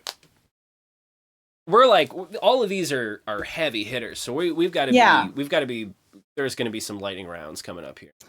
Let's see here. Because we are 2 hours and 11 minutes in. I got nothing but time. I got nothing but focus. Not true. The next one is a Djinn and Bloody Mary. Oh. Yep. Come on. Yeah. Okay. Actually, I don't think this is that hard. Really? Not for me. Okay. Go on. I'm gonna tell you right now. Okay. Djinn wins for me in all 3 categories. Really? Yeah, here's why, okay? Emotionally, Bloody Mary, angry. A lot of anger. I guess. A lot of anger. My thing is also willing to listen. Oh. Okay, that is something to consider. Bod, I love a guy in harem pants. That's so true. And like, don't get me wrong, Bloody Mary, love the whole vibe, but yeah, it's the vibe. But a boy in harem pants, woof. And then spiritually, I mean, it's a Djinn. Now that's just my take on things. I want to hear your side. See that. I think she has religious trauma, though. Bloody Mary? Yeah. Yeah, absolutely she does. And that's not her fault. It's not. But sometimes it's also not easy to deal with. They feed you chocolate while you recite the Lord's Prayer. I don't know. Too real. Ashton was trained like Pavlov's dogs. But you know what I know? The Lord's Prayer. Oh my god. Someone in like a guy in harem pants and just someone with religious trauma. This is just us. This is just us.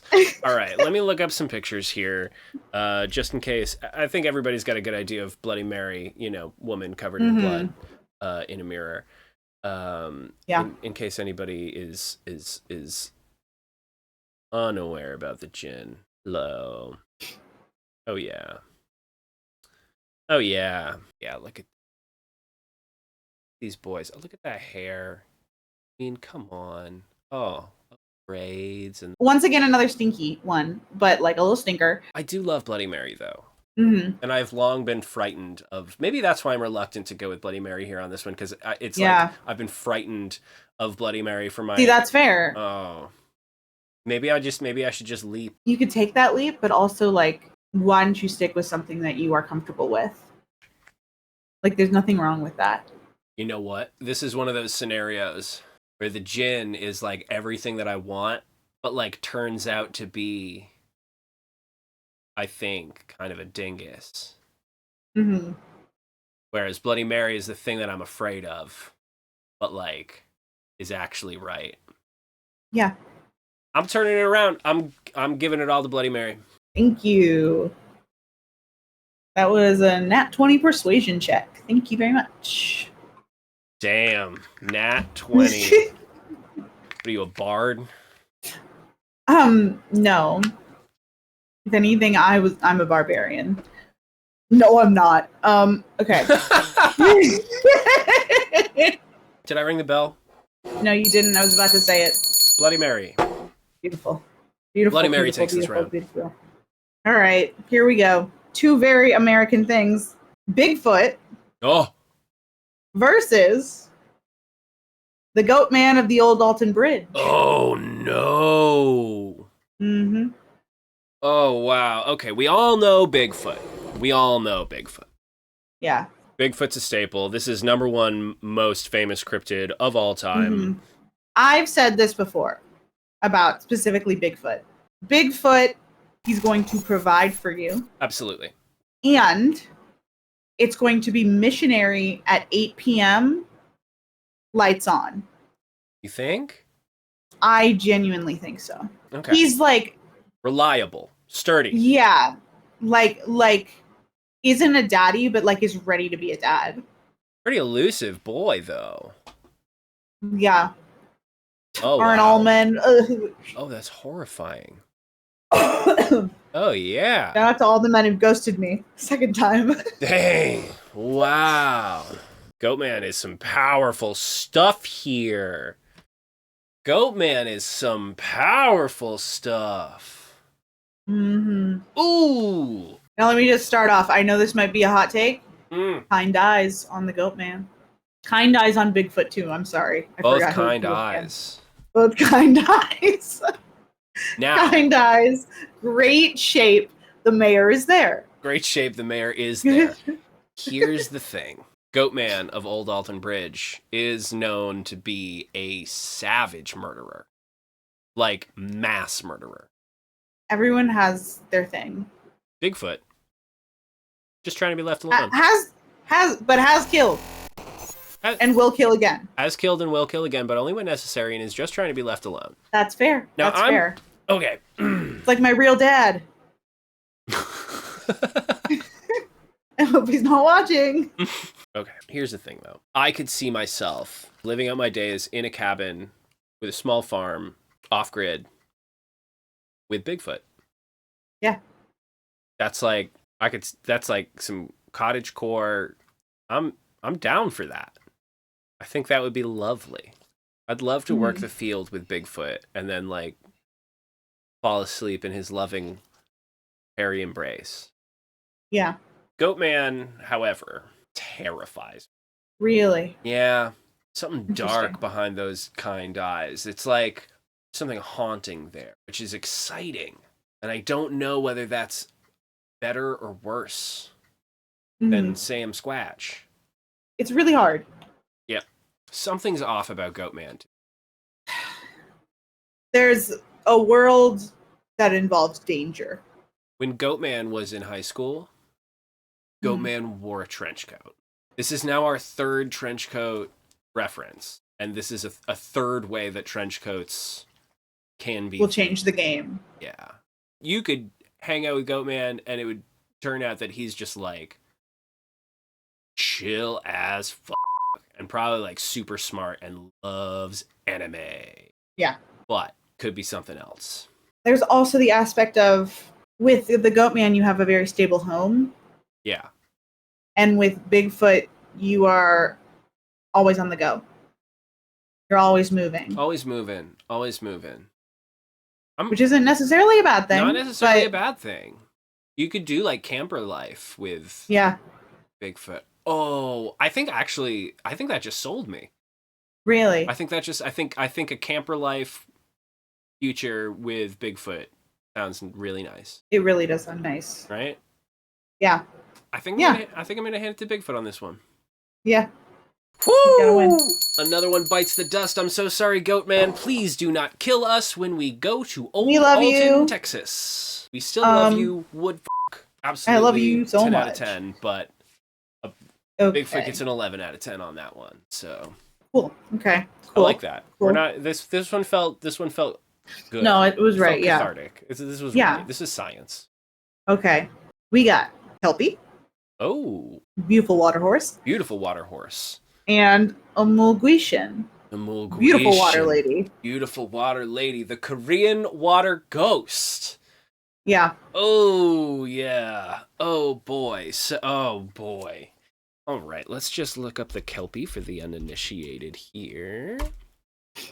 Yes. Oh, we're loving it. A majestic, gorgeous horse, sometimes depicted with 6 or 8 legs. Oh yeah, dripping with we got a mane made of fins and seaweed here. Oh yeah, what is happening? This is whoa, what a beautiful, incredible, lovable beast this is. Oh, loving that. Oh, hey there. Oh yeah. And also it's a shapeshifter. Is a shapeshifter, ladies, gentlemen, and friends beyond the binary. That is powerful stuff. This one, right? That is powerful stuff. I'm loving this. All of it. Every little piece of this I'm loving. Wow, look at you. Oh, yeah. A lake Kelpie? Yes, please. Yum, yum, gimme some. Versus The Grudge. Okay. Oh, yeah. Now, oh, yeah. Asian folklore has done so much with a wet ghost. Yeah, they have some very damp ghosts.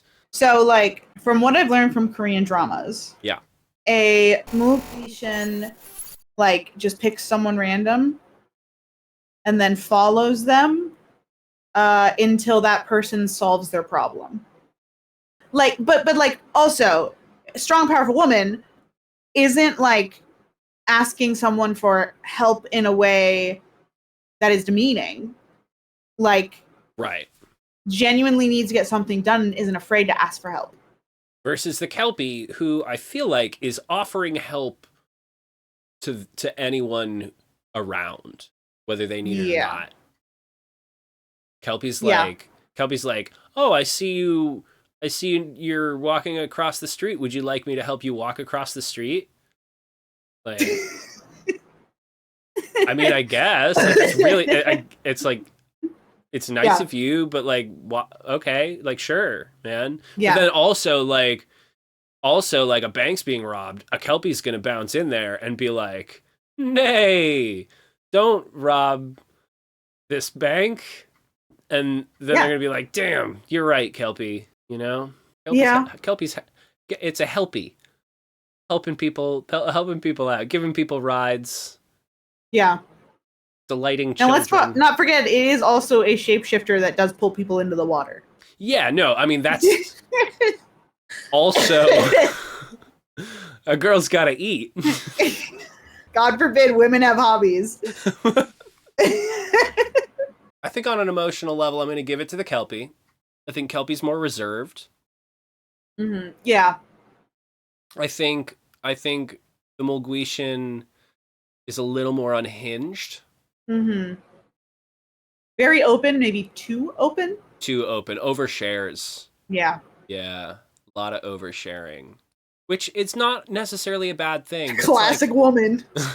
But it's not necessarily a bad thing, but it's like, you know, like you don't like have a little more faith in yourself, you know, like yeah, be strong. Spiritually, I think God be the Mul Guisin. Mul Guisin for sure, a literal spirit. Yeah. You know, I think physical. We're gonna do another on the count of 3. Ready? Snap decision. Ready? 1, 2, 3. Kelpie. Oh! Kelpie takes it. Yeah. As much as I wanted Mul Guisin to win. I love Mul Guisin. Really love every water ghost. Oh my god, they're also good. I've ever seen. The Grudge, The Ring 2. And I do want to say, at the Mul Guisin that used to walk up and down my street when I lived in Korea, I'm also sorry. Who I was told about by a taxi driver that was driving us up the street. And they're like, "Did you know there's a ghost here?" And I was like, "No, sir. I walk home at 3 a.m. Thank you for letting me know." That's haunting. Okay. We have a Wampus. Oh. Or a Jackalope. Oh, we love a Jackalope, don't we? Mm-hmm. All right, now we're getting more into like more bestial creatures. Yeah, Wampus, 6-legged mountain lion. I love that a good amount of these cryptids are just normal animals, but with more limbs. Yeah. That's what a cryptid is. Yeah, American cryptids are either little tricksters with big eyes or regular animals with more limbs. Yeah. Yeah, or Bigfoot. Bigfoot breaks the mold. Yeah. Bigfoot's like, oh no, you know what the third genre of American cryptid is missing link. Oh, I was gonna say just a man. Just a man, yeah. Doug Jones. Doug Jones is the fourth genre of cryptid. I mean, Doug Jones is a style of cryptid. Like, yeah. I mean, really, the Woods Devil is Doug Jones. Like, they all have the same energy. The creature from the Black Lagoon, Doug Jones. They're all Doug Jones. Anything long into Slenderman, Doug Jones. Yeah. We love a long, slender, skinny. Yeah. And you know what? Doug Jones is the mayor. Oh yeah, of course Doug Jones is the mayor. Of course Doug Jones. Oh yeah, look at this. Oh yeah. Okay. All right, and now let me pull up the Jackalope. We love a Jackalope. Oh, we got some pictures of Wampuses that look like they're from media that some people view for pleasure. I get it. That's why we're here. I mean, that's why we're all here. The Jackalope, the sweet bunny rabbit with antlers. What a sweet, a sweet boy. Okay, all right. What's the Jackalope's deal, though? What's he really about? Great question. I don't know. Does anybody really know? I don't think anyone knows. But he's so cute. Yeah, oh, he's adorable. Oh, he's so cute. Again, American cryptid, it's just a rabbit with antlers. Now, is there a lore, or do they just exist? Okay, so the Jackalope, I believe, and I could be totally wrong. I'm going totally. I could be 100% out of pocket, but I'm going off my dome. And from what I remember, the Jackalope. Okay, Mr. President.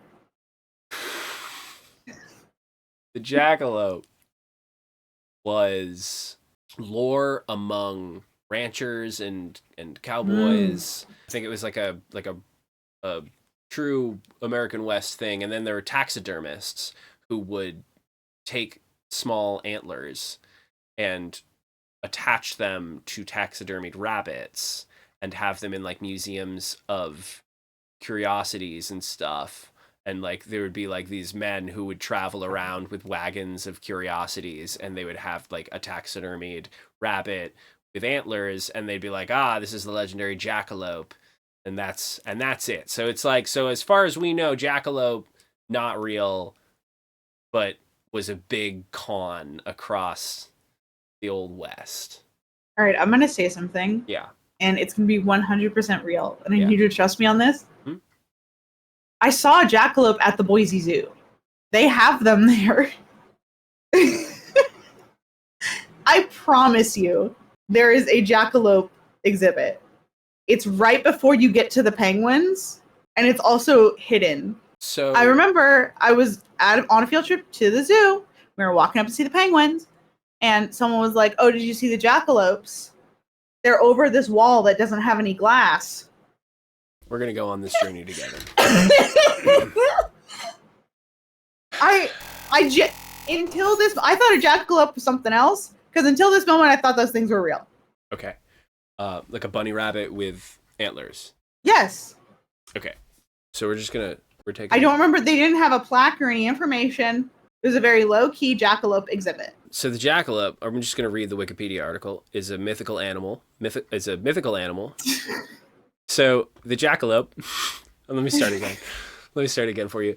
The jackalope is a mythical animal of North American folklore, described as a jackrabbit with antelope horns. Jackalope, a portmanteau, if you will, of jackrabbit and antelope, the jackalope. Hang on, I'm on the website of the Boise Zoo. I know where all these exhibits are. I can walk you through the zoo right now. But I'm worried it's not even going to be on here. Because it was, like, not well advertised. All right. There are a number of possibilities here. Let's just rule some stuff out. Okay? Hang on, I'm looking up Jackalope Boise Zoo. Really? We're just gonna rule some stuff out. Was it a dream? No. You're sure it wasn't a dream? Because I'll tell you why. Okay. I had never heard of a jackalope. Yeah. And then after I learned that they were like kind of weird. Okay. And they're like a cryptid. Okay. Mandela effect. Did you jump timelines? Are you from a timeline where jackalopes are real animals, and they have them at the Boise Zoo? See, now I'm really starting to doubt myself. But deep down, I know it was true. You cannot have misremembered that. It's gonna sound crazy. The human memory is perfect and flawless, and it's impossible that you misremembered this. I think I saw them. Yeah, I know I did. 100% you did. You did. Every once in a while, I remember that. Yeah. So, imaginary friend, maybe. No, there were so many of them, and I remember not caring. Were you hallucinating? No. Were you particularly hungry? Maybe your low blood sugar? No, man. That was like one of the penguins are always one of the first stops on the field trip. Okay, so Ashton comes from a place where jackalopes are real. Tell me what I saw at the Boise Zoo. Were they doing like a fun thing? Like, did they have? It looked like so little, real. Like, little fake. They have like little. They were very real. Okay, how old were you? I must have been in kindergarten. I remember because they had to lift me up to look over. I promise you, this happened. It is a core memory. It is one of the earliest memories I have. It's one of you. This is your canon event. This is being with Jackalope. Every Ashton and every timeline met the Jackalope. Now, all that aside, we've belabored this one. It was important. It was important. Wampus. Can slap you around, and I think that's hot. Yeah. 6 legs, what they do. Jackalope, sharp, pointy. Yeah. Fast, runs away. Mm-hmm. Runs away from never commitment. at the Boise Zoo anymore. Is never at the Boise Zoo anymore. Does not honor his commitments. I think I'm leaning Wampus. I am also leaning Wampus. I think let's go Wampus. Yeah. For science. Sorry, Jackalope. Love you. Love you, buddy. I'll see you at the Boise Zoo, pal. Oh, God. Put that on a t-shirt. Boise Zoo, are you watching? All right, let's go back to the east. Who's up next? Just a dragon or a Naga. Snake person. We love. Now, is a Naga a reptilian shapeshifter, or is a Naga? Yes. Yeah. I'm okay. 95. Actually, you know what? I don't want to say We could be wrong, because Nagas could just be snake people.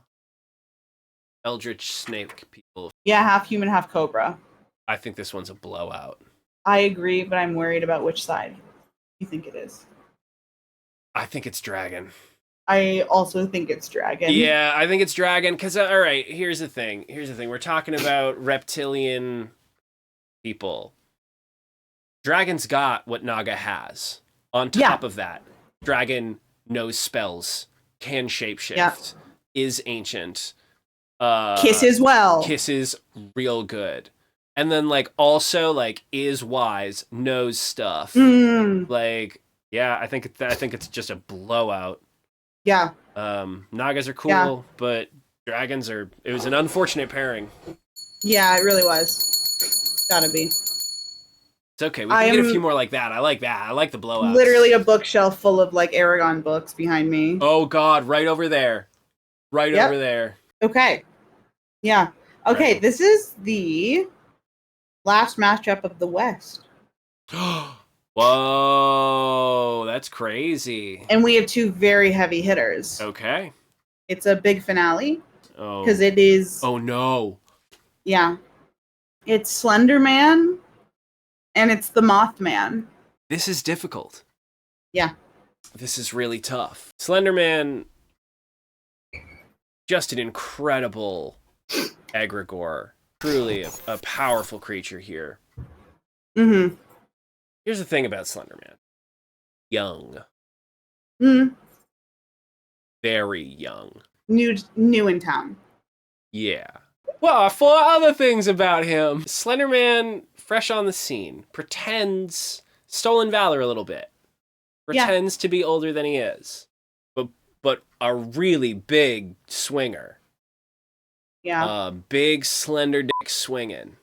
Yep. Is Slenderman.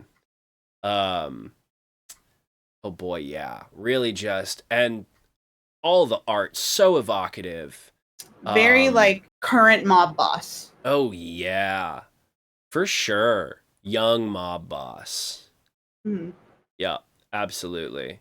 Yeah, and with some like eldritch aesthetic, but no real eldritch anything to back it up. Yeah. But like really kind of like just kind of lives on that vibe. Love that for him, truly. And then we have the Mothman. One of my faves. Okay, I have said on multiple occasions, much like Bigfoot, that the Mothman is going to give you the night of your life. Absolutely. Without a doubt. But he has to leave in the morning. He has to leave before you wake up. And like, not even just before you wake up. Like, he's out in the middle of the night. You don't even get a whole night of snugging. You wake up and the sheets are cold. Slenderman never lets you go. Yeah. Slenderman's clingy. Yeah, very clingy. Slenderman's real clingy. Follows you everywhere. Mothman, elusive. Hard to track down. Yeah. But, god damn is it good. Slenderman, tentacles. Again, the Mothman is fully like, it's the opposite of like Bigfoot and how sexual Bigfoot is. They are dramatic foils to one another. They truly are. Slenderman, good with kids. Good with kids. Really good with kids. Loses them sometimes. Has only done it a couple of times, so it's okay. Right. But also, I'm getting very strong. All right, here's what it is. Slenderman, I'd call daddy. The Mothman is sir. Yep. This is not the first annual March Madness Merry take home to mama Cryptid Clash. This is the smash or pass Cryptid Clash. It's true. I say yes, sir. I'm going Mothman on this one. Yeah. We gotta. Sorry, Slenderman. Don't come after me in my dreams. But Mothman's taking this round.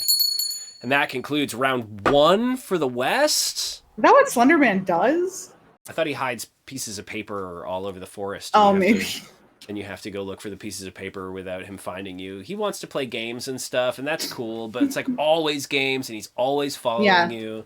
And like, that's cool, and I think that's great. And Slenderman, I would totally fuck you, but like, Mothman. Gotta be Mothman. Mothman, my early predictions are saying Mothman might take it all the way for me, but there's a lot of game left. Yeah, for sure.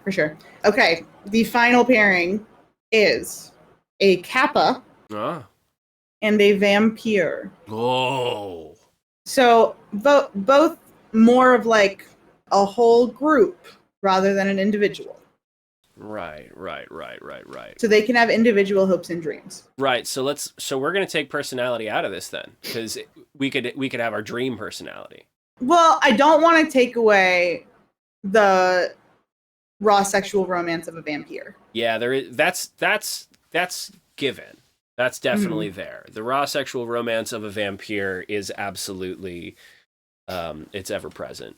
Right. I feel like the Kappa doesn't have a lot of sexual energy for me. I feel like the Kappa, they're cucumbers.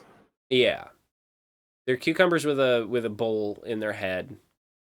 What's sexier than a cucumber? I mean, okay, not a lot of positions. Oh, you're right. I'm sorry. One track mind. Well, no, we did talk about he's wearing a hat. What if he was wearing a hat? Shower cap. Have Kappas ever considered hats is the question. Yeah. So if the Kappa's wearing a hat, that takes the physical limitations off the table.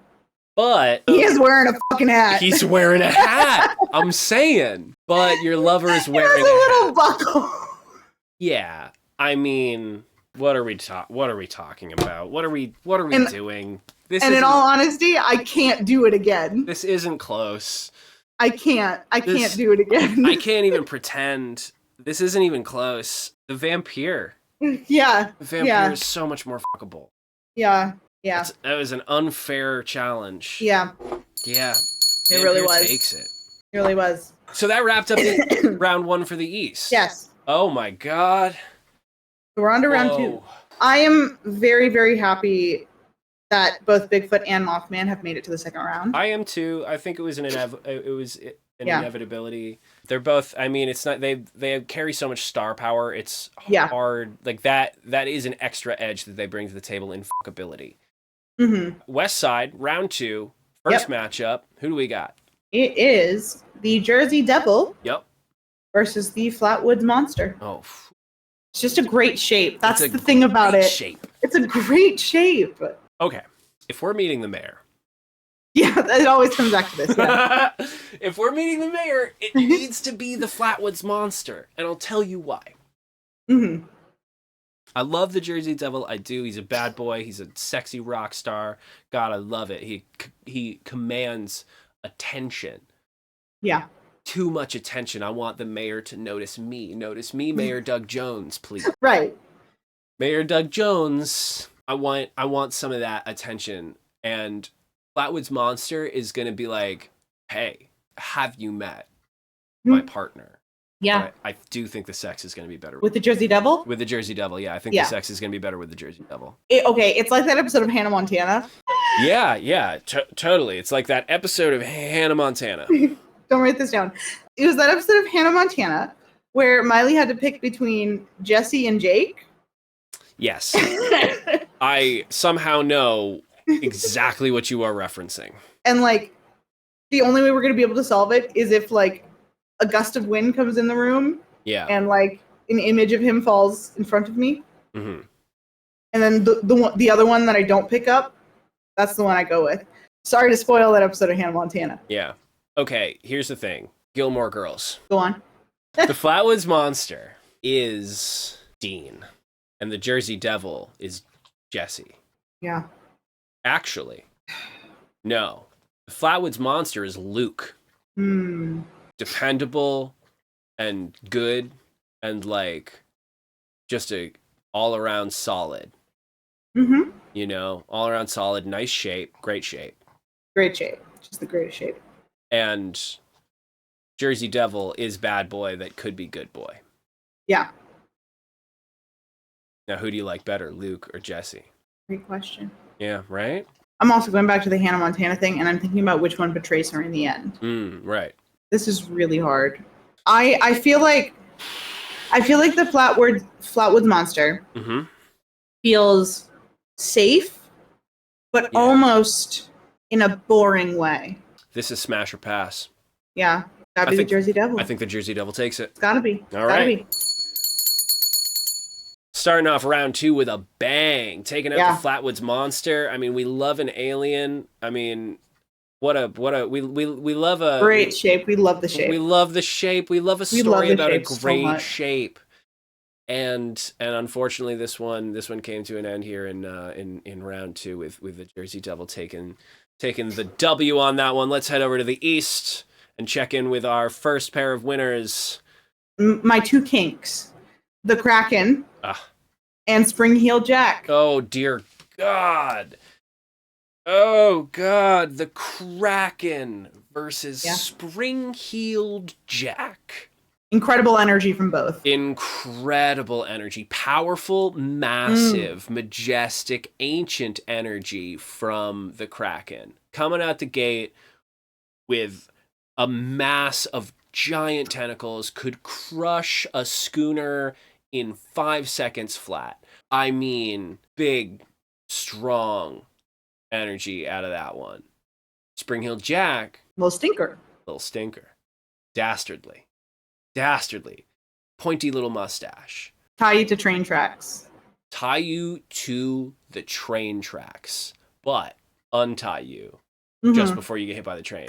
Yeah, it's like a thing stinker. Yeah, but it's like also a thing that you've talked about and like you've consented to. Yeah. There's a safe word. You have a safe word. You know what it is? Maybe the Kraken feels like he plays bass. Kraken plays bass for sure. Kraken's a sick bass. Kraken's like funky. Like Kraken's good. Like Kraken's like Victor Wooten, like tight, like jazzy bassy. Like he's a bass head for sure. Yeah. But Spring-Heeled Jack plays the drums, but he doesn't just play the drums. He takes the drums for a walk. He's been getting into jazz flute lately. Yeah. Beatboxing flute. Like he's so into that stuff. Oh my God. Yes. Not gonna lie, I think Spring-Heeled Jack is taking it for me on this one. I know, me too. I love tentacles. I love the Kraken. Yeah. Love all that crazy biblical shit. But like, I think Spring-Heeled Jack is taking it for me. It's just gotta be the little stinker. He's a little stinker, and we love a little stinker. And boy, we love a little stinker. Yeah, I think that's it. Okay, we're cruising. This is great. We got this. See, yeah. It took us 3 hours and 12 minutes. But no, we're on a roll. We've laid the groundwork. We have an accepted dialogue and vocabulary between the two of us about who these creatures are. This is great. Mm-hmm. Okay, back to the West. All right. This one's gonna be hard, I think. Yeah. Okay. You know what? Could be very hard. Could be very easy. I'm prepared. It is 3 little green men in a trench coat. Yeah. Versus the Beast of Bray Road. Oh. What are your thoughts? I think one of the biggest differences tonight is that the Beast of Bray Road has raw sexual energy. And the little green men would try. It would come off as cute. Yeah.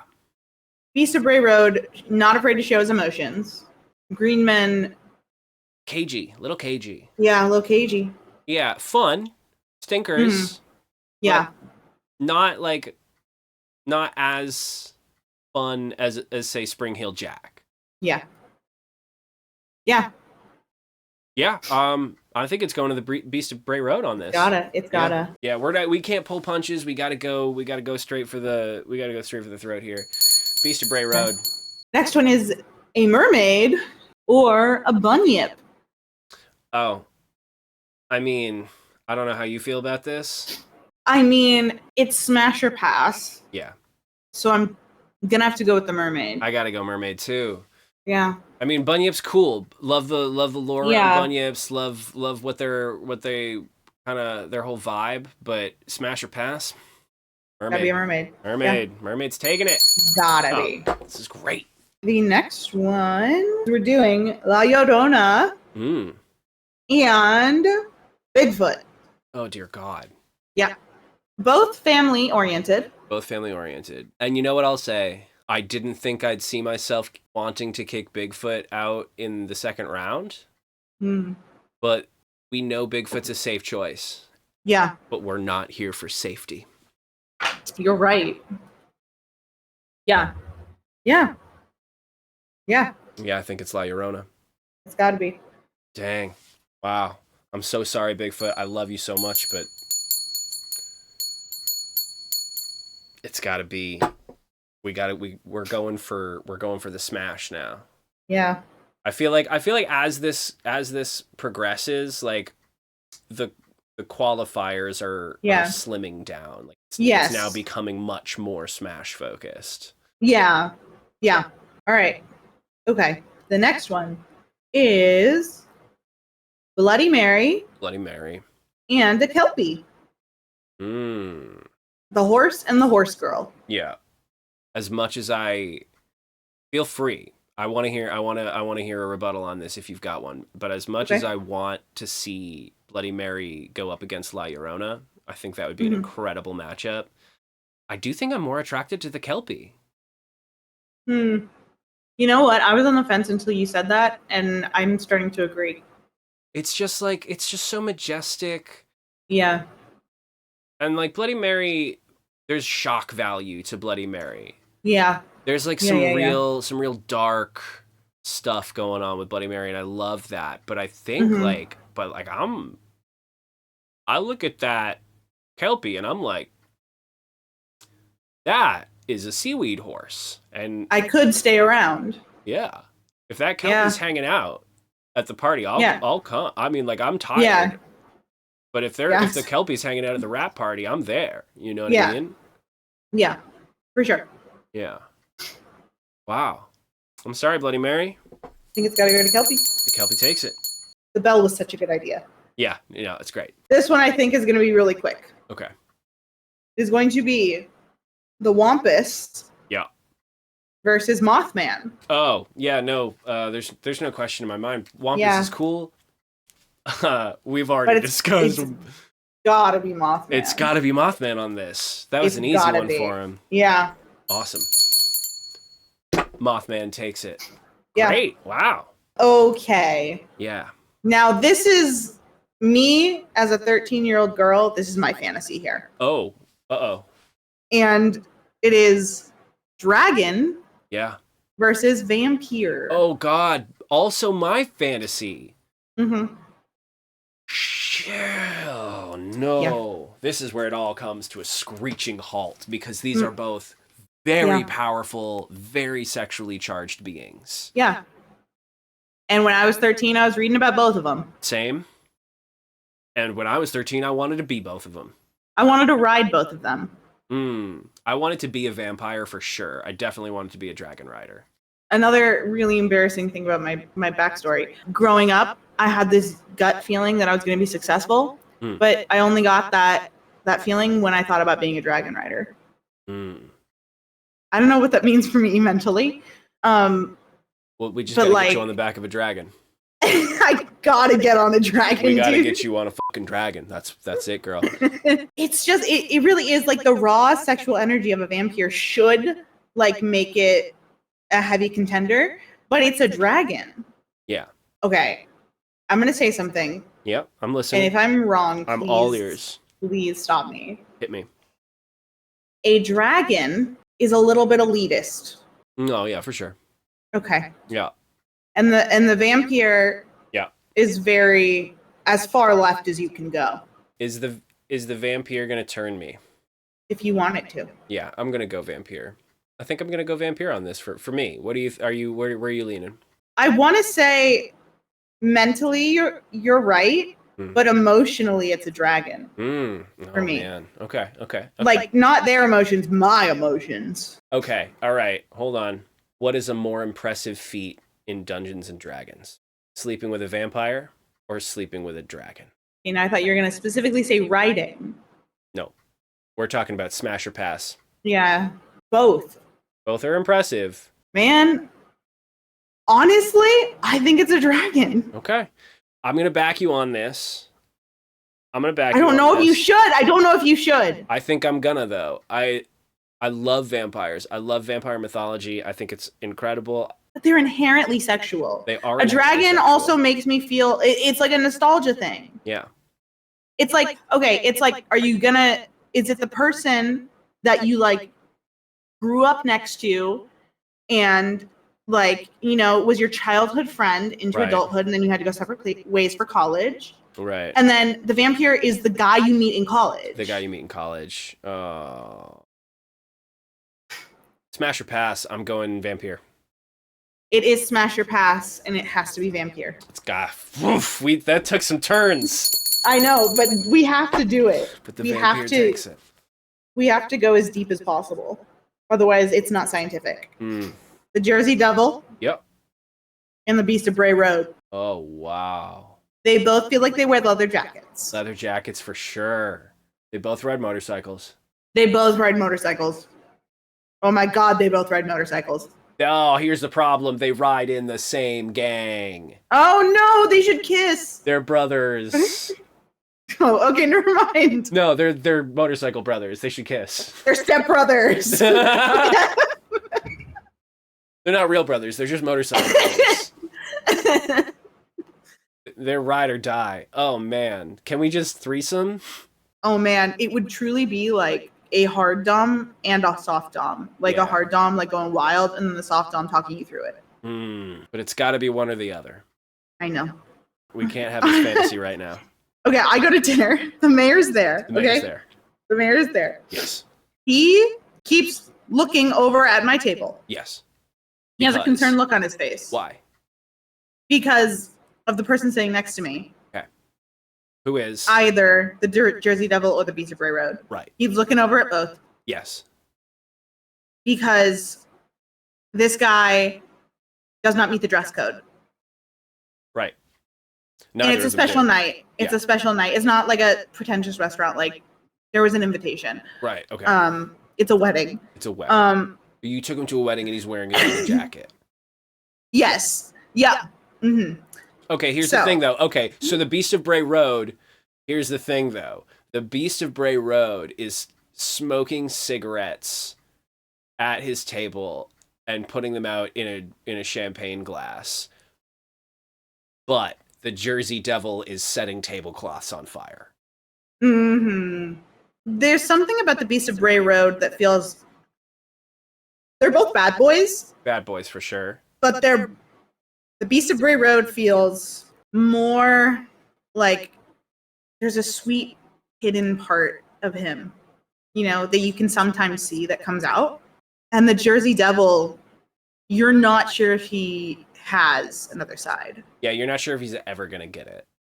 Yeah. I also, on just the smash or pass scale, I think the Beast of Bray Road has a little bit more for me. I think it's going to be more of an exciting encounter. Yeah. Yeah.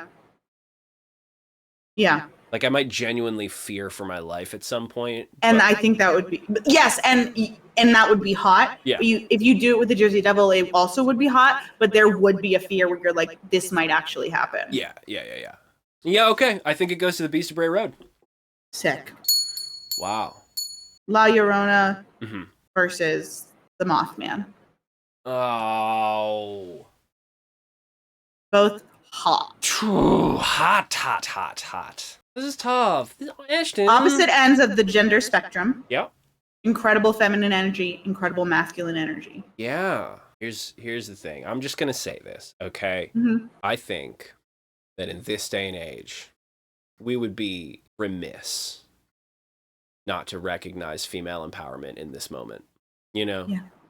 We can say safely that the Mothman, who is probably like the third most famous cryptid, swinging with big star power, is one of the more fuckable cryptids, and perhaps were the matchups to have shaken out differently, things might be different. But if we are putting a pillar of masculinity against a pillar of femininity, I have to choose La Llorona.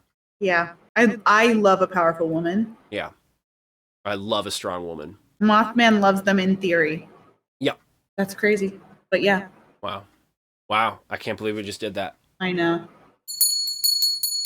Feels weird, but La Llorona takes it. Spring Hill Jack? Yeah. Versus a mermaid. Oh no! Yeah. Oh no! Oh. This goes back to raw femininity.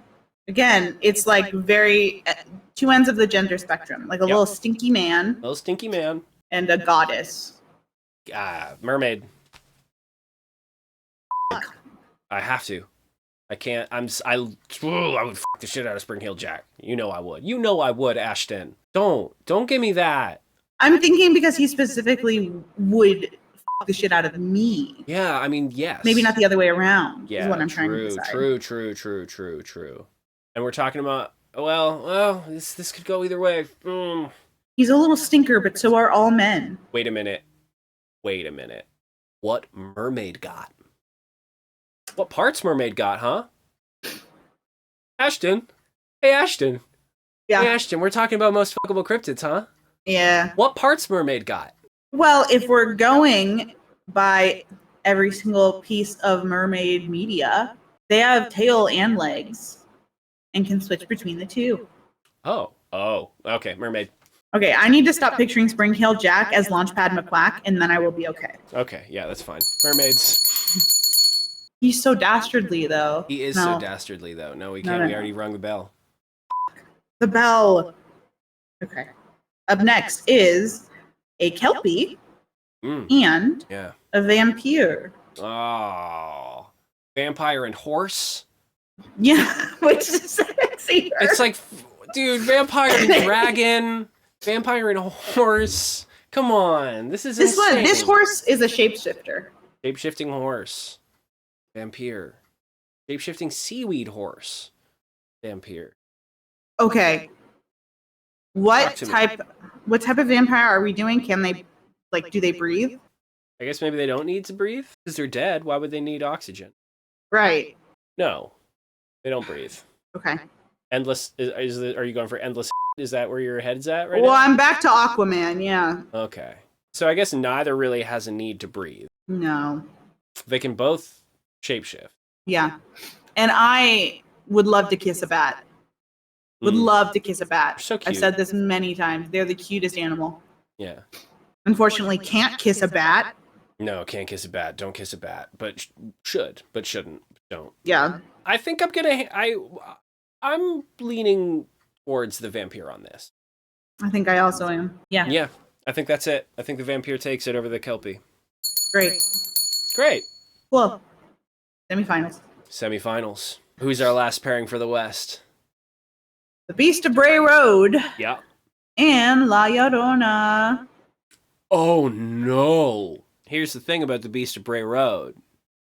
Raw sexual energy, not necessarily a pillar of man. You know, more boy. I get more boy from Beast of Bray Road. I get more I get less big tough man and more like wild boy with something to prove. Interesting. Yeah. The reason I think of him as lead actor in a rom-com. Yeah, okay. Yeah. Is that he's pictured, the picture you see of the Beast of Bray Road is him on his knees howling at the moon and holding a heart in his hands. Oh, so romantic. And there's something there. Mm-hmm. And La Llorona did kill her husband, but that's fine. There's something about La Llorona picking me up by the throat and dragging me through the woods for eternity. Yeah. That's incredibly hot. Yeah. That's powerful. Okay, here's my issue. We're going pure sex, it's La Llorona in my head. Yeah. But if we're looking for someone to talk to as well, it's the Beast of Bray Road. Yeah, but Ashton, this is smash or pass. I know, but I'm thinking about part of the smash, which is the end, where you talk about your life dreams and try to joke. Here's the thing, though. I'm going to counter you with, I think La Llorona would be there for that, and I think that she would also stroke your hair for that, whereas the Beast of Bray Road would be there for that, but he'd be smoking a cigarette. And I think I want to rest in a bosom, have my hair stroked while God, it's back to tits or ass. It is back to tits or ass. My vote goes La Llorona. I think mine does too. Okay. Yeah. So for the West Conference, Yeah. La Llorona takes it all the way to the finals. Unbelievable. I'm gay. Unbelievable. Okay. We knew that. So on the east side, let's see who's taking on La Llorona. A mermaid. Oh. Or a vampire. Oh my god. Both very sexual. Again, I feel like every time the vampire has gone into the rotation, it's been against another like equally powerful sexual fantasy. Oh yeah. It's light versus dark. It's rainbows versus black. This is going to be a personal taste thing. This is goth versus goddess. Dude. That's really hard. I know. Okay. Yep. Cool. I'm worried we don't have the same answer. Well, we don't have to answer right now. I know, but still. We can argue cases. So, all right. Here are my thoughts. Mm-hmm. In my lived experience. Yeah. Sunshine is generally who I want to spend my days with. I want to spend my time and my energy and my love with the mermaid. The mermaid is all of my desires wrapped up in one. Mm-hmm. However, the goth feels like that it's going to be a much more powerful smash. I think the mermaid would ask how she's doing. Yeah. And the vampire wouldn't need to. It goes to the vampire. Yeah. I think it goes to the vampire. Wow. Oh my god. The East Conference winner. The vampire, most fuckable cryptid from the East. Versus La Llorona. Most fuckable cryptid of the West. Yeah. Okay. The finals are here. This is tough. I don't know. This is hard science. It really is. Okay, I think what I love about the vampire is the confidence. Yeah, 100%. I think that's very attractive. Yeah. La Llorona, though. Here's my first thought. Mm-hmm. How boring would it be if the most fuckable cryptid ends up to be a vampire? Yeah. Feels like a really boring choice. It feels like while the vampire is an incredibly fuckable cryptid. And absolutely is known to be an incredibly fuckable cryptid. Will fuck and does it well. Does it well. I think that makes it the more boring choice for the most fuckable cryptid. Yeah. I think that makes it the more expected choice. Yes. And we love an underdog story. Yes, but if it's the obvious one, is it not right? That's what we're trying to decide here today.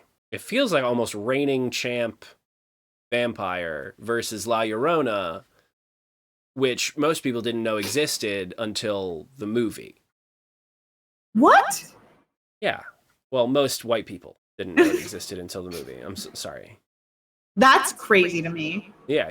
Dude, y'all weren't told that a woman was gonna like pull you out of your bed by your feet and drag you to the nearest river to drown you if you didn't sleep? Well, so La Llorona is an iteration also. We can't forget La Llorona is an iteration of the Lady in White. Which I was already on her side. I guess everybody knows about the Lady in White. It's one of the oldest cryptid tales of all of them.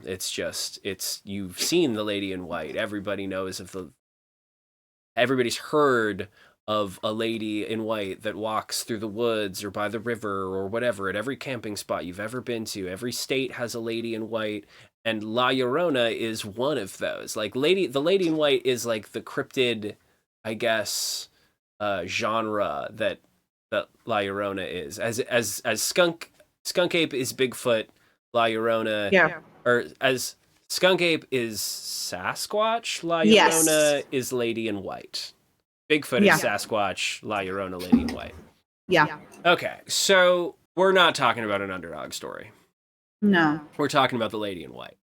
Mm-hmm. How many men have gone following that Lady in White in the woods, trying to smash? Okay. Using her feminine energy and For like real. her phenomenon. Feminine. It's a femininomenon. Femininomenon. Her femininity, like to like lure men, and but like in a way like bad men, like cheaters. Cheaters. And like I think that's very powerful. I think that is very powerful. I think that gives La Llorona a very powerful edge here. Yeah. But vampires. I think this is gonna. I don't want to say this actually. No.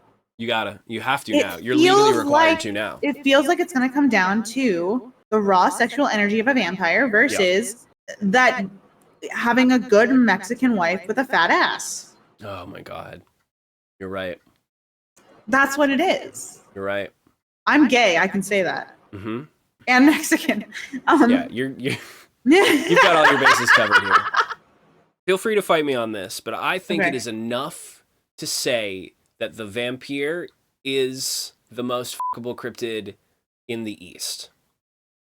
Mm-hmm. And I think La Llorona, I think the Lady in White is the most fuckable cryptid in the West. We've covered this. In the world. Okay. I think that's what it's going to come down to. Oh. I think La Llorona. I think it has to be La Llorona. I think La Llorona takes the vampire out. Yeah, I think that's right. We're talking about two very dark, very brooding. We're talking about sad. We're talking about creepy. We're talking about strong. We're talking about fast. And with incredibly Vampyr, fast, incredibly strong. Incredibly fast, incredibly strong, incredibly powerful. Yum yum, gimme some. Vampyrs also could be very powerful feminine energy. True. You know, like it could be like super smoking hot female vampire. Yeah. Up against super smoking hot Lady in White. Yeah. Yeah. Oh god, I think vampire has to win then. Why? You get options. You get both. Oh, they're so fluid. Who gets the better smash? Who gives the better smash? Who smashes better? This is the hardest decision I've ever had to make in my life. What a Sophie's choice, am I right? My issue is, I don't know. In the past, I've been confident. I'm like, okay, I'm like there, and I made the right decision. Yeah, this feels weird. I feel like we're gonna pick someone, and I'm gonna go to bed tonight, and I'm gonna text you and be like, we were wrong. It does feel like that, doesn't it? Yeah, I hate this. Ready? No, but I never will be. So yeah, exactly. 1, 2, 3. Vampyr. You didn't say anything. I panicked. Okay, that means we're not done yet. We haven't done it yet. We're not there yet. I mean, I guess that's true. Choose. You couldn't even choose, which means we haven't done our due diligence, so it doesn't count. I don't know what it is. Okay. I don't know what's holding me back. I'm thinking like, because I can't decide, let's go with your pick. But then I'm like, but am I giving up on my girl? I'm already actively giving up. But I'm not giving up is the thing. That's why I'm still here. There's something so romantic about the Lady in White. I know. Okay, see, I was going to go back to, like, if we're going, like, pure, like, comparing the two sex-wise. Yeah. La Llorona planned for aftercare. Yeah. The Vampyr is going to do it. Yeah. But didn't have the plan. Like, didn't think it through. This is the worst day of my life. I know. These are the sacrifices that we make for science. I know. Okay. You know what it is? I'm holding on to things from my childhood. I'm holding on to my roots in Mexico. Yep. And my roots as a Twilight teen. Because obviously they're both much more than that. But I think that's what is like in the back of my brain, tickling my taint back there. And you want to know my other issue? Yeah, let's hear that. What is it? Because for half a second we decided on La Llorona and I wrote it down, so I keep looking at that in the winner spot. And sometimes I like it and sometimes I don't. I'm just going to erase it. That made it harder. Okay. Okay. I don't know what to do. Okay. How do we do this? I don't know what to do. All right, we have to go to the ESP scale. We do have to go to the ESP scale. We have a plan for this. Emotionally, La Llorona a little more unstable, methinks. Yes. Stable, but again, like, willing to listen. Yeah. Spiritual La Llorona will obviously take it because the vampire is... I don't know. Vampires are ancient and, like... Yeah, La Llorona is very much... By definition, aren't they, like, anti-spiritual? Don't they, like, not have a soul? Aren't they, like, the... Yeah. Oh, I was also thinking, like, lore-wise. Like, the vampire has, like, much more, like, storied, basically lore surrounding it. Sure, I think La Llorona, compared to a vampire, is a newer cryptid. Yeah. I mean, it's old as hell. Yeah, but as far as, like, its weight in pop culture... Yeah. I mean, because white people didn't know about it. Vampire is big swinging. Okay, you just gotta do another countdown. Okay. Ready? Yeah. 1, 2, 3. Vampyr. La Llorona. Oh! I was afraid of that. We're not done. Oh, I was so afraid of that. We're not done. Oh no. You went for Vampyr last time. I convinced you. Listen. I convinced you. You convinced me. You convinced me. I'm second guessing myself. I do think it is the more boring outcome. I do think it was the more predictable outcome, and I'm willing to say that the Vampyr is the most fuckable cryptid. Yeah. Let's do it. Good job, Vampyr. No, I think that's good. I would be lying if I said I didn't still wish a vampire would come and turn me into a... Oh my god. Yeah. Every night. I say a prayer. I say the Lord's Prayer. The Lord's Prayer. And then I eat some chocolate. and then I pray that a vampire whisks me away. Congratulations to the Vampyr. And congratulations all around. All around. Really great work out of all these cryptids. I'm exhausted. I'll probably keep up the full uncut thing behind the membership paywall and join our Discord. Community's hopping. I'm there. Ashton's there. It's true. A whole bunch of other nerds are there. It's great. And yeah, wow. I'm so fried. That took so much out of me. It was really hard. It was probably the hardest thing I've ever done. I love you all. And, yeah, I'm going to cut the stream.